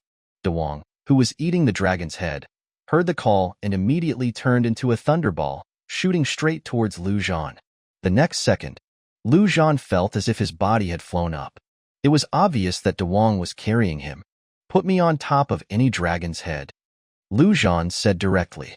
Around him, the dragons were raging, releasing various attacks: dragon breath, dragon tails, dragon claws. But Dewang might not be able to beat a dragon one-on-one. But its speed with lightning on its body was truly amazing. It instantly broke out of the various attacks. Then, it used its tail to roll up Zhan, and with a swing, it accurately hit the top of a dragon's head. Hoo-hoo. Zhan, good brother, I can only help you this much. Zhan couldn't hear or see, but he could still feel it. He clearly felt that he had been thrown out and landed on something he didn't know what. Without thinking, he stabbed his sword down, stabbing blindly. The skill blood detonation had just cooled down, and he released it directly. Then, without caring whether the dragon under him had been blown to death, he pulled out his sword, stabbed, pulled out his sword, stabbed, pulled out, stabbed. After a dozen consecutive sword strikes in an instant, he must have stabbed it to death. Sure enough, Zhan felt his body falling rapidly. It should be that the dragon had been stabbed to death and fell. Bei Lao He, it's your turn. Before he had even fallen to the ground, Zhan shouted. But the next second, with a boom, a stream of fire dragon breath finally hit Zhan, engulfing his entire body. Zhan only felt a burst of heat, but with his high defense, it was a bit of wishful thinking to roast him with this little bit of dragon breath. Bei Lao He was also extremely brave, turning into a thunderball and directly rushing into the fire dragon breath, headbutting Zhan out. And the direction it was heading was the direction of another dragon. Wong Wing Wing, damn it, my fur is going to burn. Zhan also didn't care, and as his body was knocked flying out, he brandished the sword in his hand wildly. Then, he felt like he had stabbed into something. Without thinking about anything, Zhan gripped the hilt of the sword and with a whir, directly swept it across. The unfortunate dragon that was hit had almost its entire body cut in half, dragon blood splattering everywhere. Then, Zhan simply held blood elegy and waved it around wildly in the air. Skill, crescent slash. Skill, flowing heart slash. Skill, sword energy flying. Skill, sword breaks the sky. For a time, various sword energies flew everywhere. Zhan didn't care if he hit or missed. He had plenty of skills, and his mana bar would never run out. Dewang and Bei Lao He were naturally very smart and had dodged far away. Those dragons weren't so lucky. Their bodies were large, and they were besieging Zhan. Various sword energies flew over, and there was nowhere to hide. For a time, almost every dragon was hit several times more or less, and as Zhan slashed, suddenly everything in front of him became clear, and he could hear sounds in his ears. 1 minute was neither long nor short, and now it was finally over. But to avoid any more accidents, Zhan didn't want to waste any more time and prepared to quickly end the battle. Then, the next second, Lei Sai, who was fighting fiercely with number 1, suddenly found himself appearing in a strange space. After locking this hero-rank black dragon into the undead space, Zhan directly gave number 1 the order to quickly kill the other dragons, while his eyes glowed, and he turned the 2 dragons he had just killed into undead. Chapter 146, Dragon Extinction. Haha, number 1. Do you want to compete to see who kills more dragons? Looking at the 2 dragons that had stood up again, Zhan said with a loud laugh. His attributes were quite a bit stronger than number 1's. But number 1 fought too fiercely, and those few skills could be called perverted. If they really killed, Zhan might not be able to beat number 1. Okay, master. Zhan's mind immediately resounded with number 1's response. At the same time, number 1's figure had disappeared from where it was, suddenly appearing on top of a dragon's head. The skill Death Sigh was activated. The dragon, which was originally raging and releasing dragon breath everywhere, suddenly lost its mind and froze in place, with a face full of terror. And the next second, it was greeted by a fiery red battle axe. Boom, boom, boom, boom, boom. 5 axe strikes per second. The dragon's head was directly smashed to smithereens, and its entire dragon body fell weakly, instantly killing a dragon and an elite tier dragon. This was still without going all out. Number 1's power was evident. You kid, you're not chivalrous. I haven't even said start yet. Lu Zhan cursed angrily, not wanting to be outdone. He charged towards another dragon, shouting, "Dewang, Lao He, you are allowed to eat another dragon. Don't touch the others." For a time, the powerful dragon race had fallen into the bizarre scene of being slaughtered by a human and an undead. Dragons. They were a supreme race standing at the top of the myriad races. Not to mention in this world, in the entire universe, which race would not bend the knee when they saw one. But now, 20-some dragons were like useless worms, completely unable to resist. They could only roar ineffectually. "Lu Zhan, the dragon god will not let you go." "Damn it, damn it, damn it. Where did you lock Lord Laisai up?" Why? I am a dragon, a powerful dragon. Kill him, kill him, kill him. Lord Dragon God, quickly send down divine light to destroy this fiend." However, no matter how fiercely the dragons shouted, they could not delay Lu Zhan and number one's slaughter. The powerful dragons were only left with their toughest scales. As for escaping, how could a noble dragon escape? That was something more unbearable to them than death. 1 minute was over. When the black dragon Laisai was released from the undead space, it was extremely shocked to discover that the entire peak was covered with the corpses of dragons. Lu Zhan. Laisai almost had its heart and liver ripped apart. The dragon's eyes had turned blood red, indicating that it had completely enraged and was close to collapse. "I killed 9 dragons." Lu Zhan didn't panic at all, saying unhurriedly. At the same time, the sound of number 1 rang out in his mind. "I killed 10. Damn it, leave that big guy to you. Activate Berserk and finish it off in 1 minute. I'll take care of the remaining 2 small fries." Lu Zhan said unhappily and charged towards the remaining 2 ordinary dragons. As for number 1, it instantly jumped to the top of Laisai's head, Berserk activated, full power on. It had already stacked a lot of attributes earlier with its fighting more bravely, and now after the Berserk doubled them, all 3 attributes broke through 5,000. In an instant, the dragon flames that were originally filled with rage actually revealed a hint of fear. This was not the result of number 1 using Death's Sigh, but the fear that this hero-rank dragon had produced when it sensed a strong person. How could this be? This little mosquito suddenly became so strong. The next second, the giant battle axe had already chopped down, accompanied by a death-like aura. Death axe slash. Rumble. The battle axe directly sliced into the dragon's head, violently splitting it open, stopping only at the eye. "Ho!" Laisai screamed. From birth until now, it had never felt such intense pain. But that wasn't the end. Since its master had asked it to finish off this big worm in 1 minute, then number 1 had to complete it without the slightest discount. Boom, boom, boom, boom, boom. At this moment, the dignified hero-rank dragon had no resistance at all, purely becoming a big punching bag. On the peak, Lu Zhan had quickly dealt with those 2 dragons. He glanced at the sky and saw a dark cloud slowly gathering. In the air, an extremely terrifying aura was spreading. It seemed that what the undead priest said was true. This also made Lu Zhan a little nervous. If number 1 didn't end the battle in 1 minute, wouldn't that be the end for him?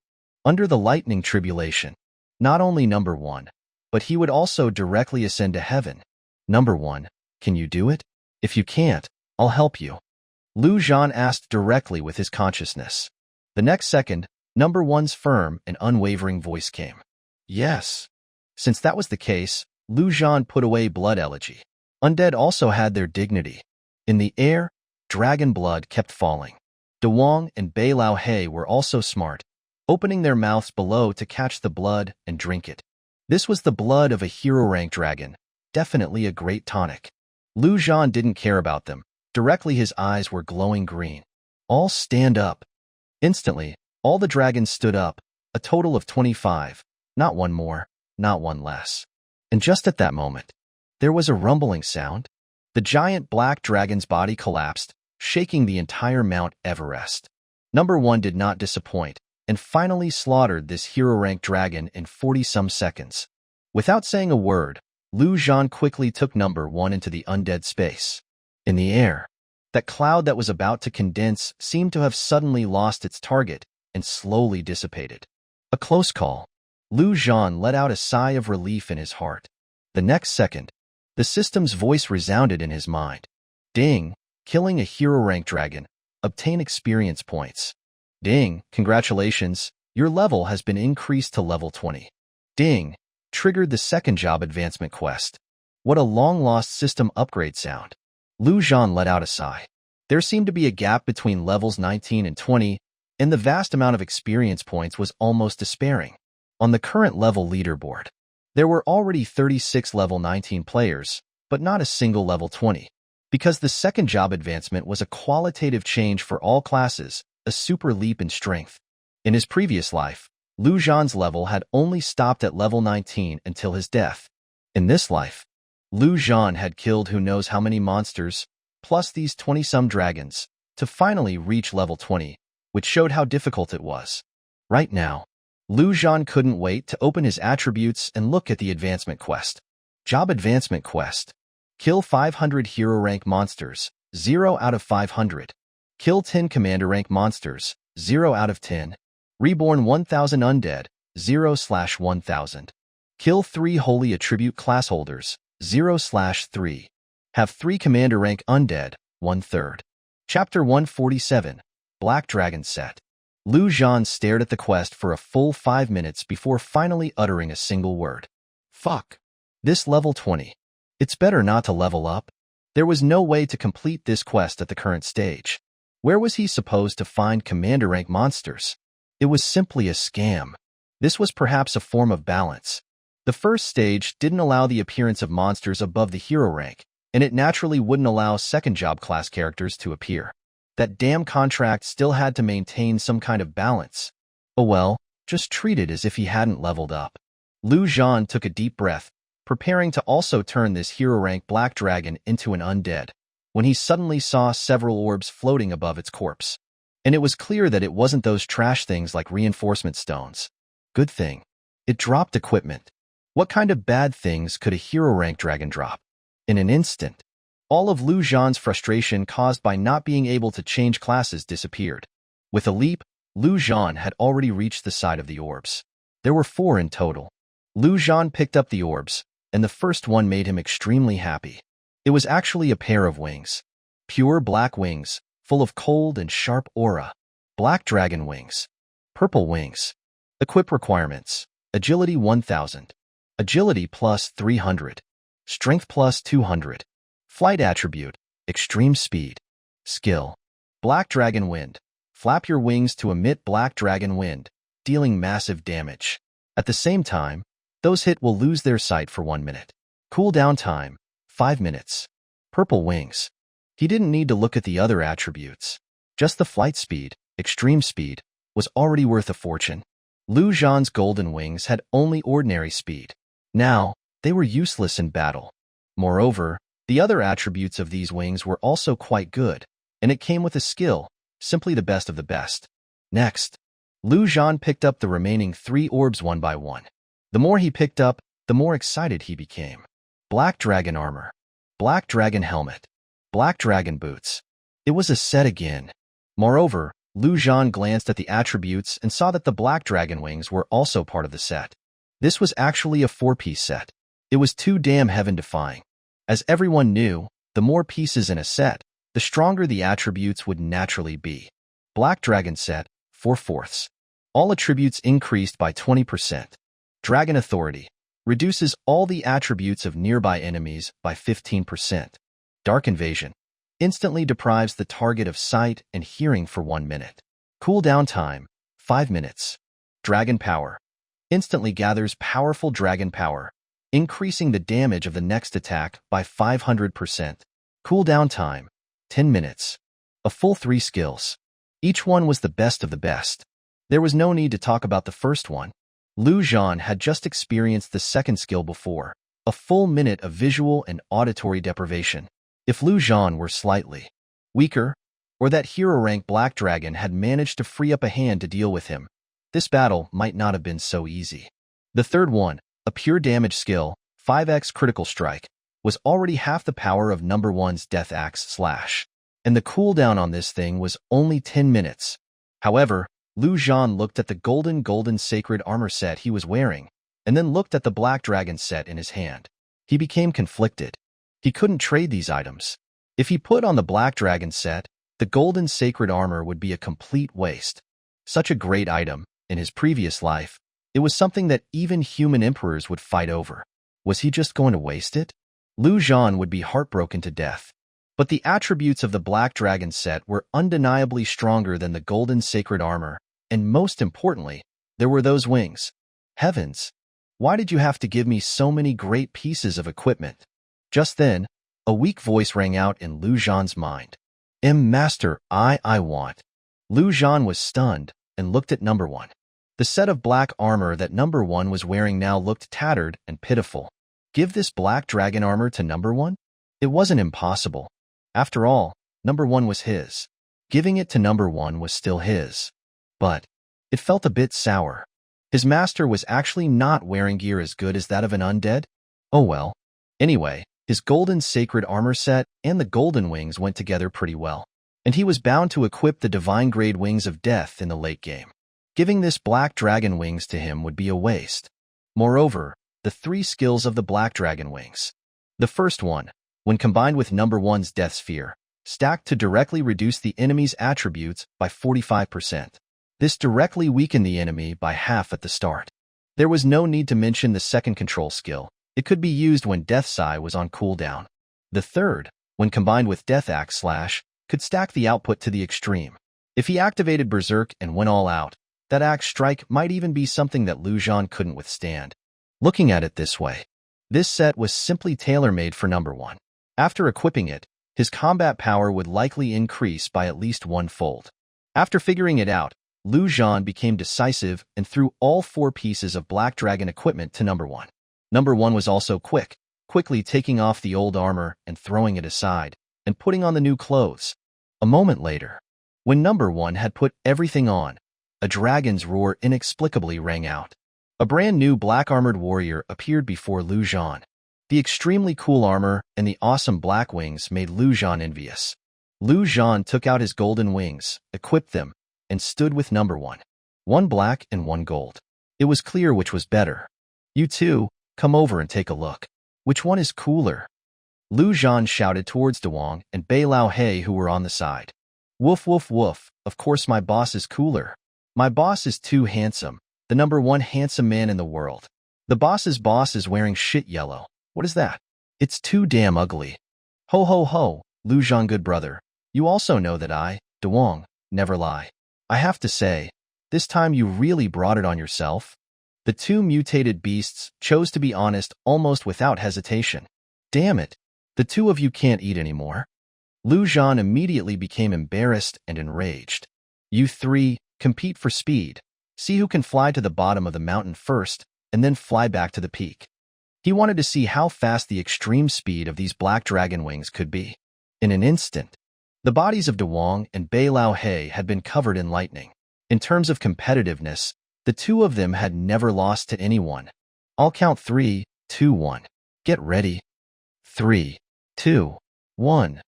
The instant he said 1, 2 thunderballs and a black figure instantly disappeared before Zhan's eyes, heading towards the bottom of the mountain.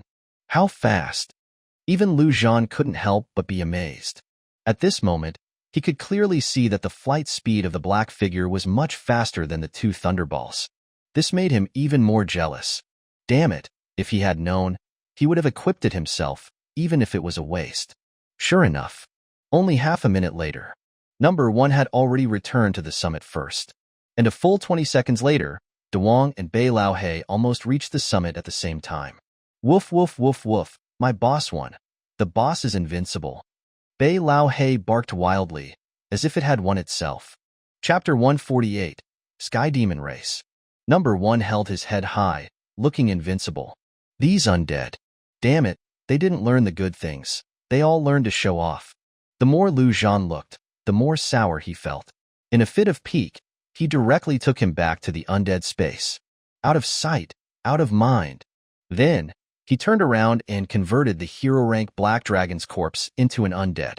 A full 26 dragon undead. Not to mention other things, the attributes alone were definitely maxed out. Especially those with hero rank undead. The average 3-dimensional attributes were close to 4,000, which was much higher than number 1's. However, looking at these terrifying attributes, Zhan frowned. These dragons were mighty and domineering in life, and their combat power was extremely powerful. But after being reborn as undead, they were definitely not considered qualified combat machines. Their huge size made it extremely inconvenient for them to move, and with the loss of their signature abilities such as flying and dragon breath, their strength was greatly reduced. These things were purely tools to increase Zhan's attributes. Undead were the most powerful weapon in the hands of an undead mage. If they were reduced to tools, it was simply shameful. Looking at it this way, he had to plan well. First, he had to find a perfect undead model, with wings to fly, powerful combat power, relying on physical combat, and the attributes had to be strong. At least it couldn't be much weaker than the dragon race. Phoenix race? Inappropriate. Titan race? The size was also large, with the same shortcomings as the dragon race. After thinking about it, Zhan didn't have a clue. The main reason was that he was too weak in his previous life. The upper-level monster races he knew were just one or two famous ones. He didn't know what to do. It was very simple. Ask. Zhan took out his mobile phone. This system-reformed mobile phone didn't need to worry about signal problems at all. Even on the top of the world's highest peak, it was still unblocked. As for who to ask, of course it was that mysterious old man. Opening Huang Shengren, Zhan sent the question directly. He received a reply shortly after. It only said 3 words. Sky Demon Race. Sky Demon Race? What kind of race is that? What relationship do they have with the demon race? Based on the principle of not being ashamed to ask, Zhan asked directly. The demon race is an extremely large race, which is divided into many small races, such as the dwarf demon race, the giant demon race, the winged demon race, etc. The sky demon race is the most powerful race among the demons and is known as the royal family. I only know a rough idea about many things. The myriad races of the universe are mysterious and unpredictable, but as far as I know, the sky demon race definitely meets your requirements. Okay, where is the sky demon race? Bermuda Triangle. Bermuda Triangle. Also known as the Devil's Triangle or the Death Hell. Just hearing its name was enough to know how terrifying it was. Before the apocalypse, it was known as a human forbidden area. Now, Zhan sat on Dewang's back, looking at the mysterious islands and sea area ahead. There, it was the legendary Bermuda Triangle. Even at their speed, it had taken them most of the day to rush here from Mount Everest. Hoo-hoo, it seems very dangerous ahead. Although he couldn't see anything unusual in the Bermuda Triangle from afar, Dewang could still feel the oppressive and terrifying aura. The demon race was a top race equal to the dragon race. The sky demon race, as its royal family, the danger here was probably much higher than on Mount Everest. Woof woof woof, are you scared? If you are scared, go back first. Anyway, I'm here. Bei Lao Hei barked disdainfully. However, its slightly trembling dog legs had completely betrayed it. This fearless old dog actually had a time when it was afraid. Let's go, Zhan said indifferently. Although the front was unknown. But with his current strength, if he was still afraid of this and that, then what was the point of coming out? But at this moment, Zhan suddenly saw a commotion ahead. Several powerful energies were constantly colliding. Fly closer and take a look. Dewang slowly approached. A moment later, Zhan took a closer look and finally saw the scene there. He saw a huge beast in the very front constantly jumping and running away. This guy jumped up a full few meters high, shuttling through the islands. After a while, it jumped into the sea again, using both its hands and feet. Its swimming speed was comparable to a torpedo. Behind it, several terrifying monsters with black wings were constantly chasing after it. Sky Demon. Zhan narrowed his eyes. Those chasing creatures were clearly the king of the demons, the sky demon race. The bodies of these guys were indeed not tall. The tallest was estimated to be about 3 meters tall, but their terrifying physique. Even from this distance, Zhan could feel that terror. The 3 attributes of strength, agility, and physique were probably not low at all, quite comprehensive. He knew. These 3 still looked like ordinary sky demons. Then how strong would a hero-rank sky demon be? These sky demons held thick glaive weapons in their hands, and could emit black energy waves when they swung them, bombarding the back of the fleeing behemoth. However, The behemoth simply ignored them and kept running with its head buried. This guy was nearly 5 meters tall and covered with black hair. While running, it howled. Naturally, those who dared to provoke the sky demon race were not ordinary goods. After Zhan saw its appearance clearly, he was also shocked. That appearance was too recognizable. Although he had never seen it, he had heard of its name quite a bit. In his previous life, there were human emperors, kings, and other strong people in the human race. But there were also many powerful existences among the mutated beasts. Someone had even once selected the top 10 mutated beasts. Among them, the tiger Dawang under Zhan was naturally on the list, ranking 6th. And the one that was running away in the front, however, ranked 2nd, a full 4 places higher than Dawang. It was a gorilla, known as the Great Sage. Zhan didn't expect to encounter this famous Great Sage in the Bermuda Triangle. But compared to when he saw Dawang running away in a panic, his mentality had already undergone earth-shattering changes when he saw the stronger Great Sage this time. It was just a mutated beast. He was a little curious about how this gorilla would provoke the sky demon race. But soon, he discovered the clue. This gorilla was firmly grasping the body of a sky demon in its hand. Obviously, it was food. No wonder. This was directly risking its life to eat. He saw in the front. Those sky demons were still chasing relentlessly, and Zhan could even see that the Great Sage's back was bleeding. However, this gorilla didn't show any signs of panic. The posture and route of running, jumping, and swimming were skillful and smooth. Nearly 10 minutes later, the Great Sage had reached a small island and was about to leave the Bermuda Triangle. It finally stopped and threw the sky demon's corpse to the ground. Then, it turned around, pounding its chest with both hands and roaring to the sky, "Ah!" as if celebrating victory while mocking the opposite side. Those sky demons were actually on another island, without continuing to chase. They waved their halberds angrily, emitting black energy waves. But the Great Sage at this time was very flexible, jumping up and down. There was no way for any energy waves to hit it. Chapter 149. I'll roast you until you submit. After attacking for a while, the sky demons had no results. Strange languages came from their mouths. Even if he couldn't understand them, he could tell they were cursing. After that, they left. Zhan's heart stirred. It seemed that the sky demon race could not leave a certain range, and the giant dragon race was the same. It must have cost a great price to send that giant dragon Onglair out to chase and kill him. Clearly, it wasn't worth the sky demon race to pay such a high price for just a gorilla. This also illustrated one point. There were probably quite a few sky demons. Losing one wasn't a big deal. Unlike the dragon race, which had few numbers, and each one was extremely precious. After the sky demon left, the Great Sage sat directly on the ground, picked up the sky demon corpse, and tore off its leg, eating it raw. Judging by its skilled movements, it shouldn't have been the first time. This guy was smart, and that counted as exploiting a bug. For mutated beasts, the stronger the monster, the higher the nutritional value was. This Great Sage was ranked 2nd in the previous life, and it probably ate a lot of sky demons. Let's go see this gorilla." Zhan patted the tiger's head and said, since he watched a big show, he should naturally go meet the protagonist. On the island, the Great Sage had just finished eating a leg and was about to taste other parts when it suddenly stood up and looked vigilantly at the sky not far away. Over there, 2 thunderballs were rapidly approaching. Its instincts told it that those 2 things were extremely dangerous. "Ah!" The Great Sage roared and beat its chest, wanting to warn the other party to stay away. However, the speed of the 2 thunderballs didn't decrease, and they instantly reached its front. A hint of doubt appeared in the Great Sage's eyes. A dog, a tiger, a human. How did these end up together? "Ah! You 2 traitors, why are you with humans? And you even let humans ride you. You're a disgrace to our mutated beasts." The Great Sage roared angrily.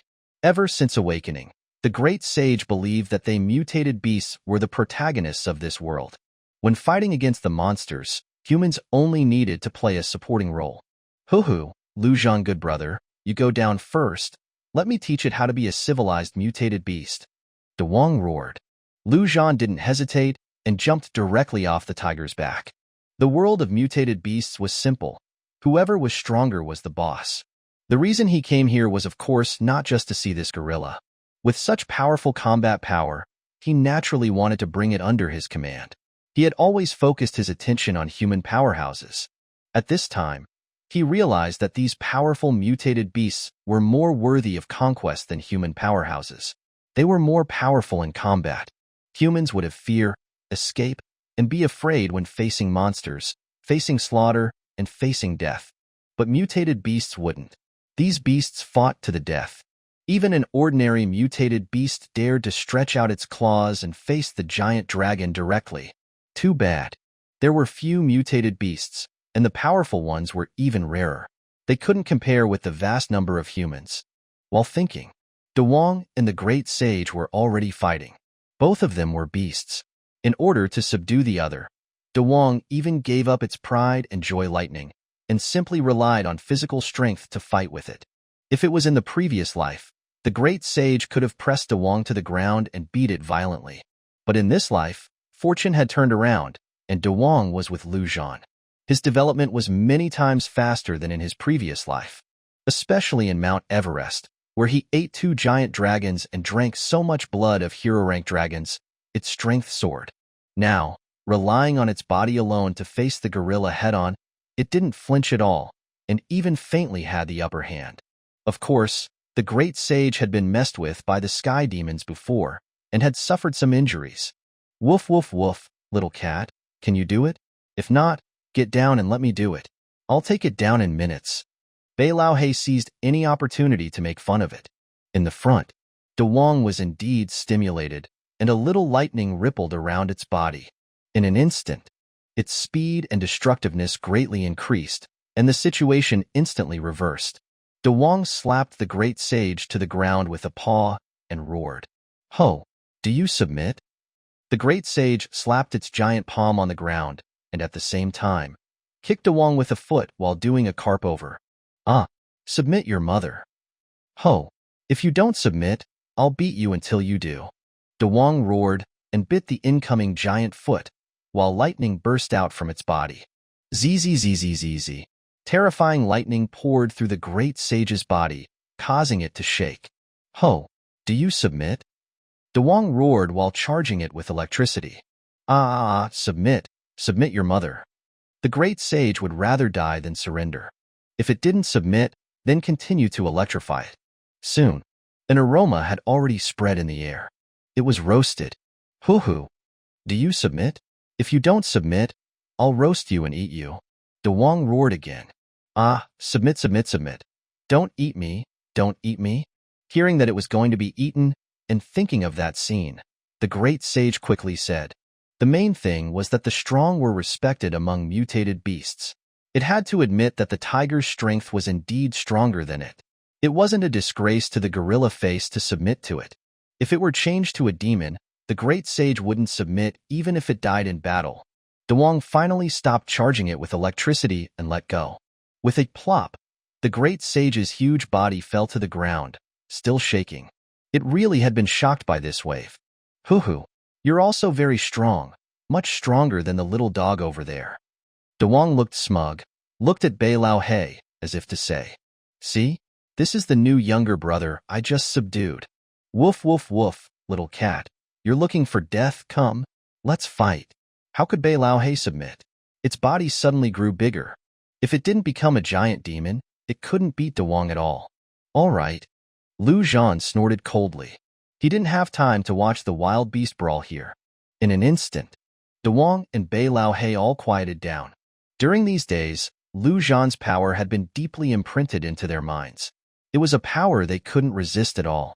Although they usually quarreled and seemed like good brothers, these 2 mutated beasts were still afraid when Zhan got angry. Zhan walked to the Great Sage and said directly, "Follow me, and in the future, you can eat as many of those sky demons as you want." What the hell are you? Little human, dare to point fingers at me." The Great Sage, which was originally trembling, stood up and punched Zhan. However, Zhan didn't move at all, and also punched back.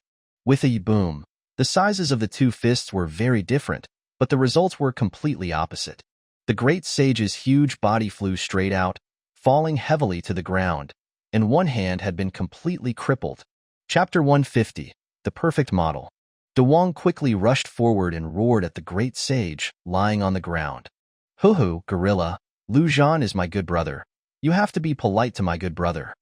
Hoo-hoo, Lu Zhan good brother takes us to eat delicious and spicy food. Not long ago, he took me to eat a lot of dragons. Hoo-hoo, do you know about dragons? Very big and very delicious monsters. Follow me. Dewang chattered.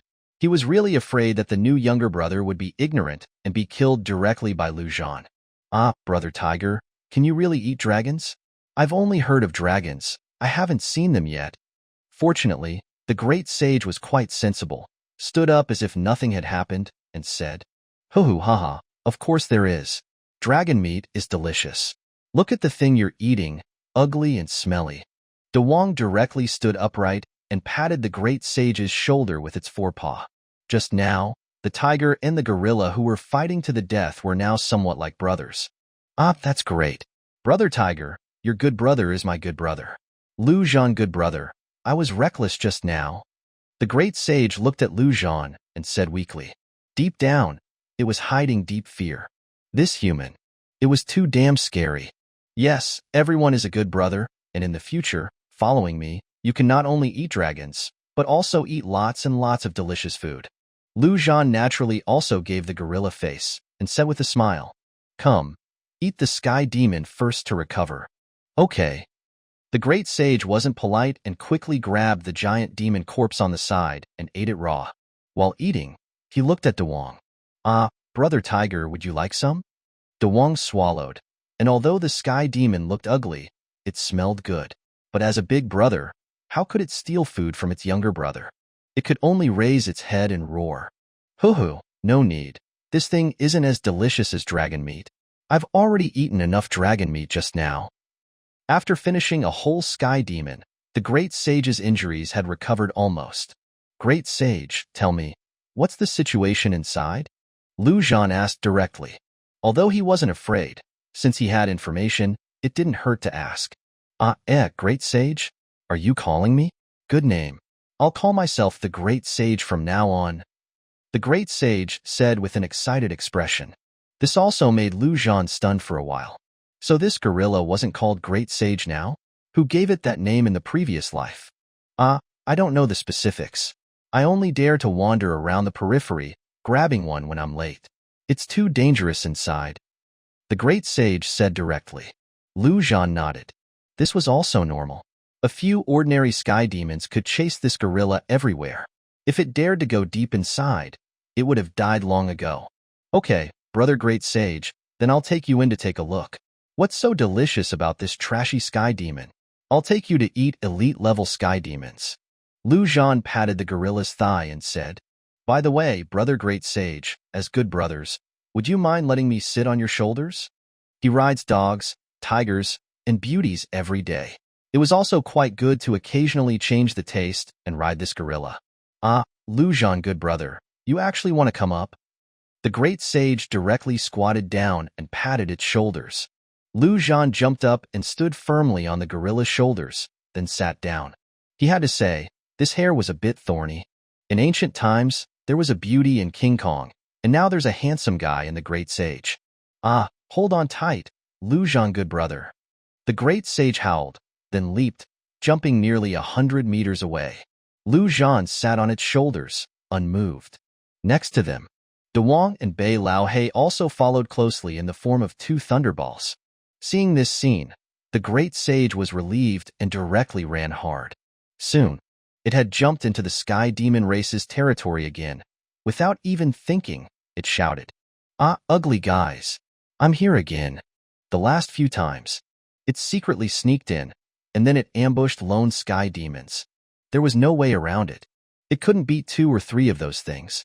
But it was different now. Not only did he acknowledge Brother Tiger, but he also had a good brother Lu Zhan who was so strong. So what was there to be afraid of? Lu Zhan didn't stop it, so he first seduced a few Sky Demons out to test their quality. After a moment, 6 Sky Demons flew from a distance, brandishing their halberds. It looked like it was the same few that chased the great sage earlier. Glugluga. Digger, digger, digger. Why, by babe, Are you good, Malaysia? Lu Zhan couldn't understand what these sky demons were saying at all. Of course, he wasn't here to communicate with the other party. Lu Zhan directly stood on the great sage's shoulders and took out Blood Elegy. After that, he got into position. When the 6 sky demons flew to a certain distance, he suddenly shouted. Blood Fiend Demon Sword slash erupted directly. In an instant, the blood-red giant sword phantom slashed straight away, and the earth seemed to be dyed blood-red. The great sage's legs softened, and it almost knelt down. The terrifying energy was erupting on its shoulders, which was equivalent to being placed on its neck. How could its legs not soften? With a boom, the 6 sky demons were still charging and didn't have time to react at all when they were directly hit by the blood sword. The huge energy exploded instantly.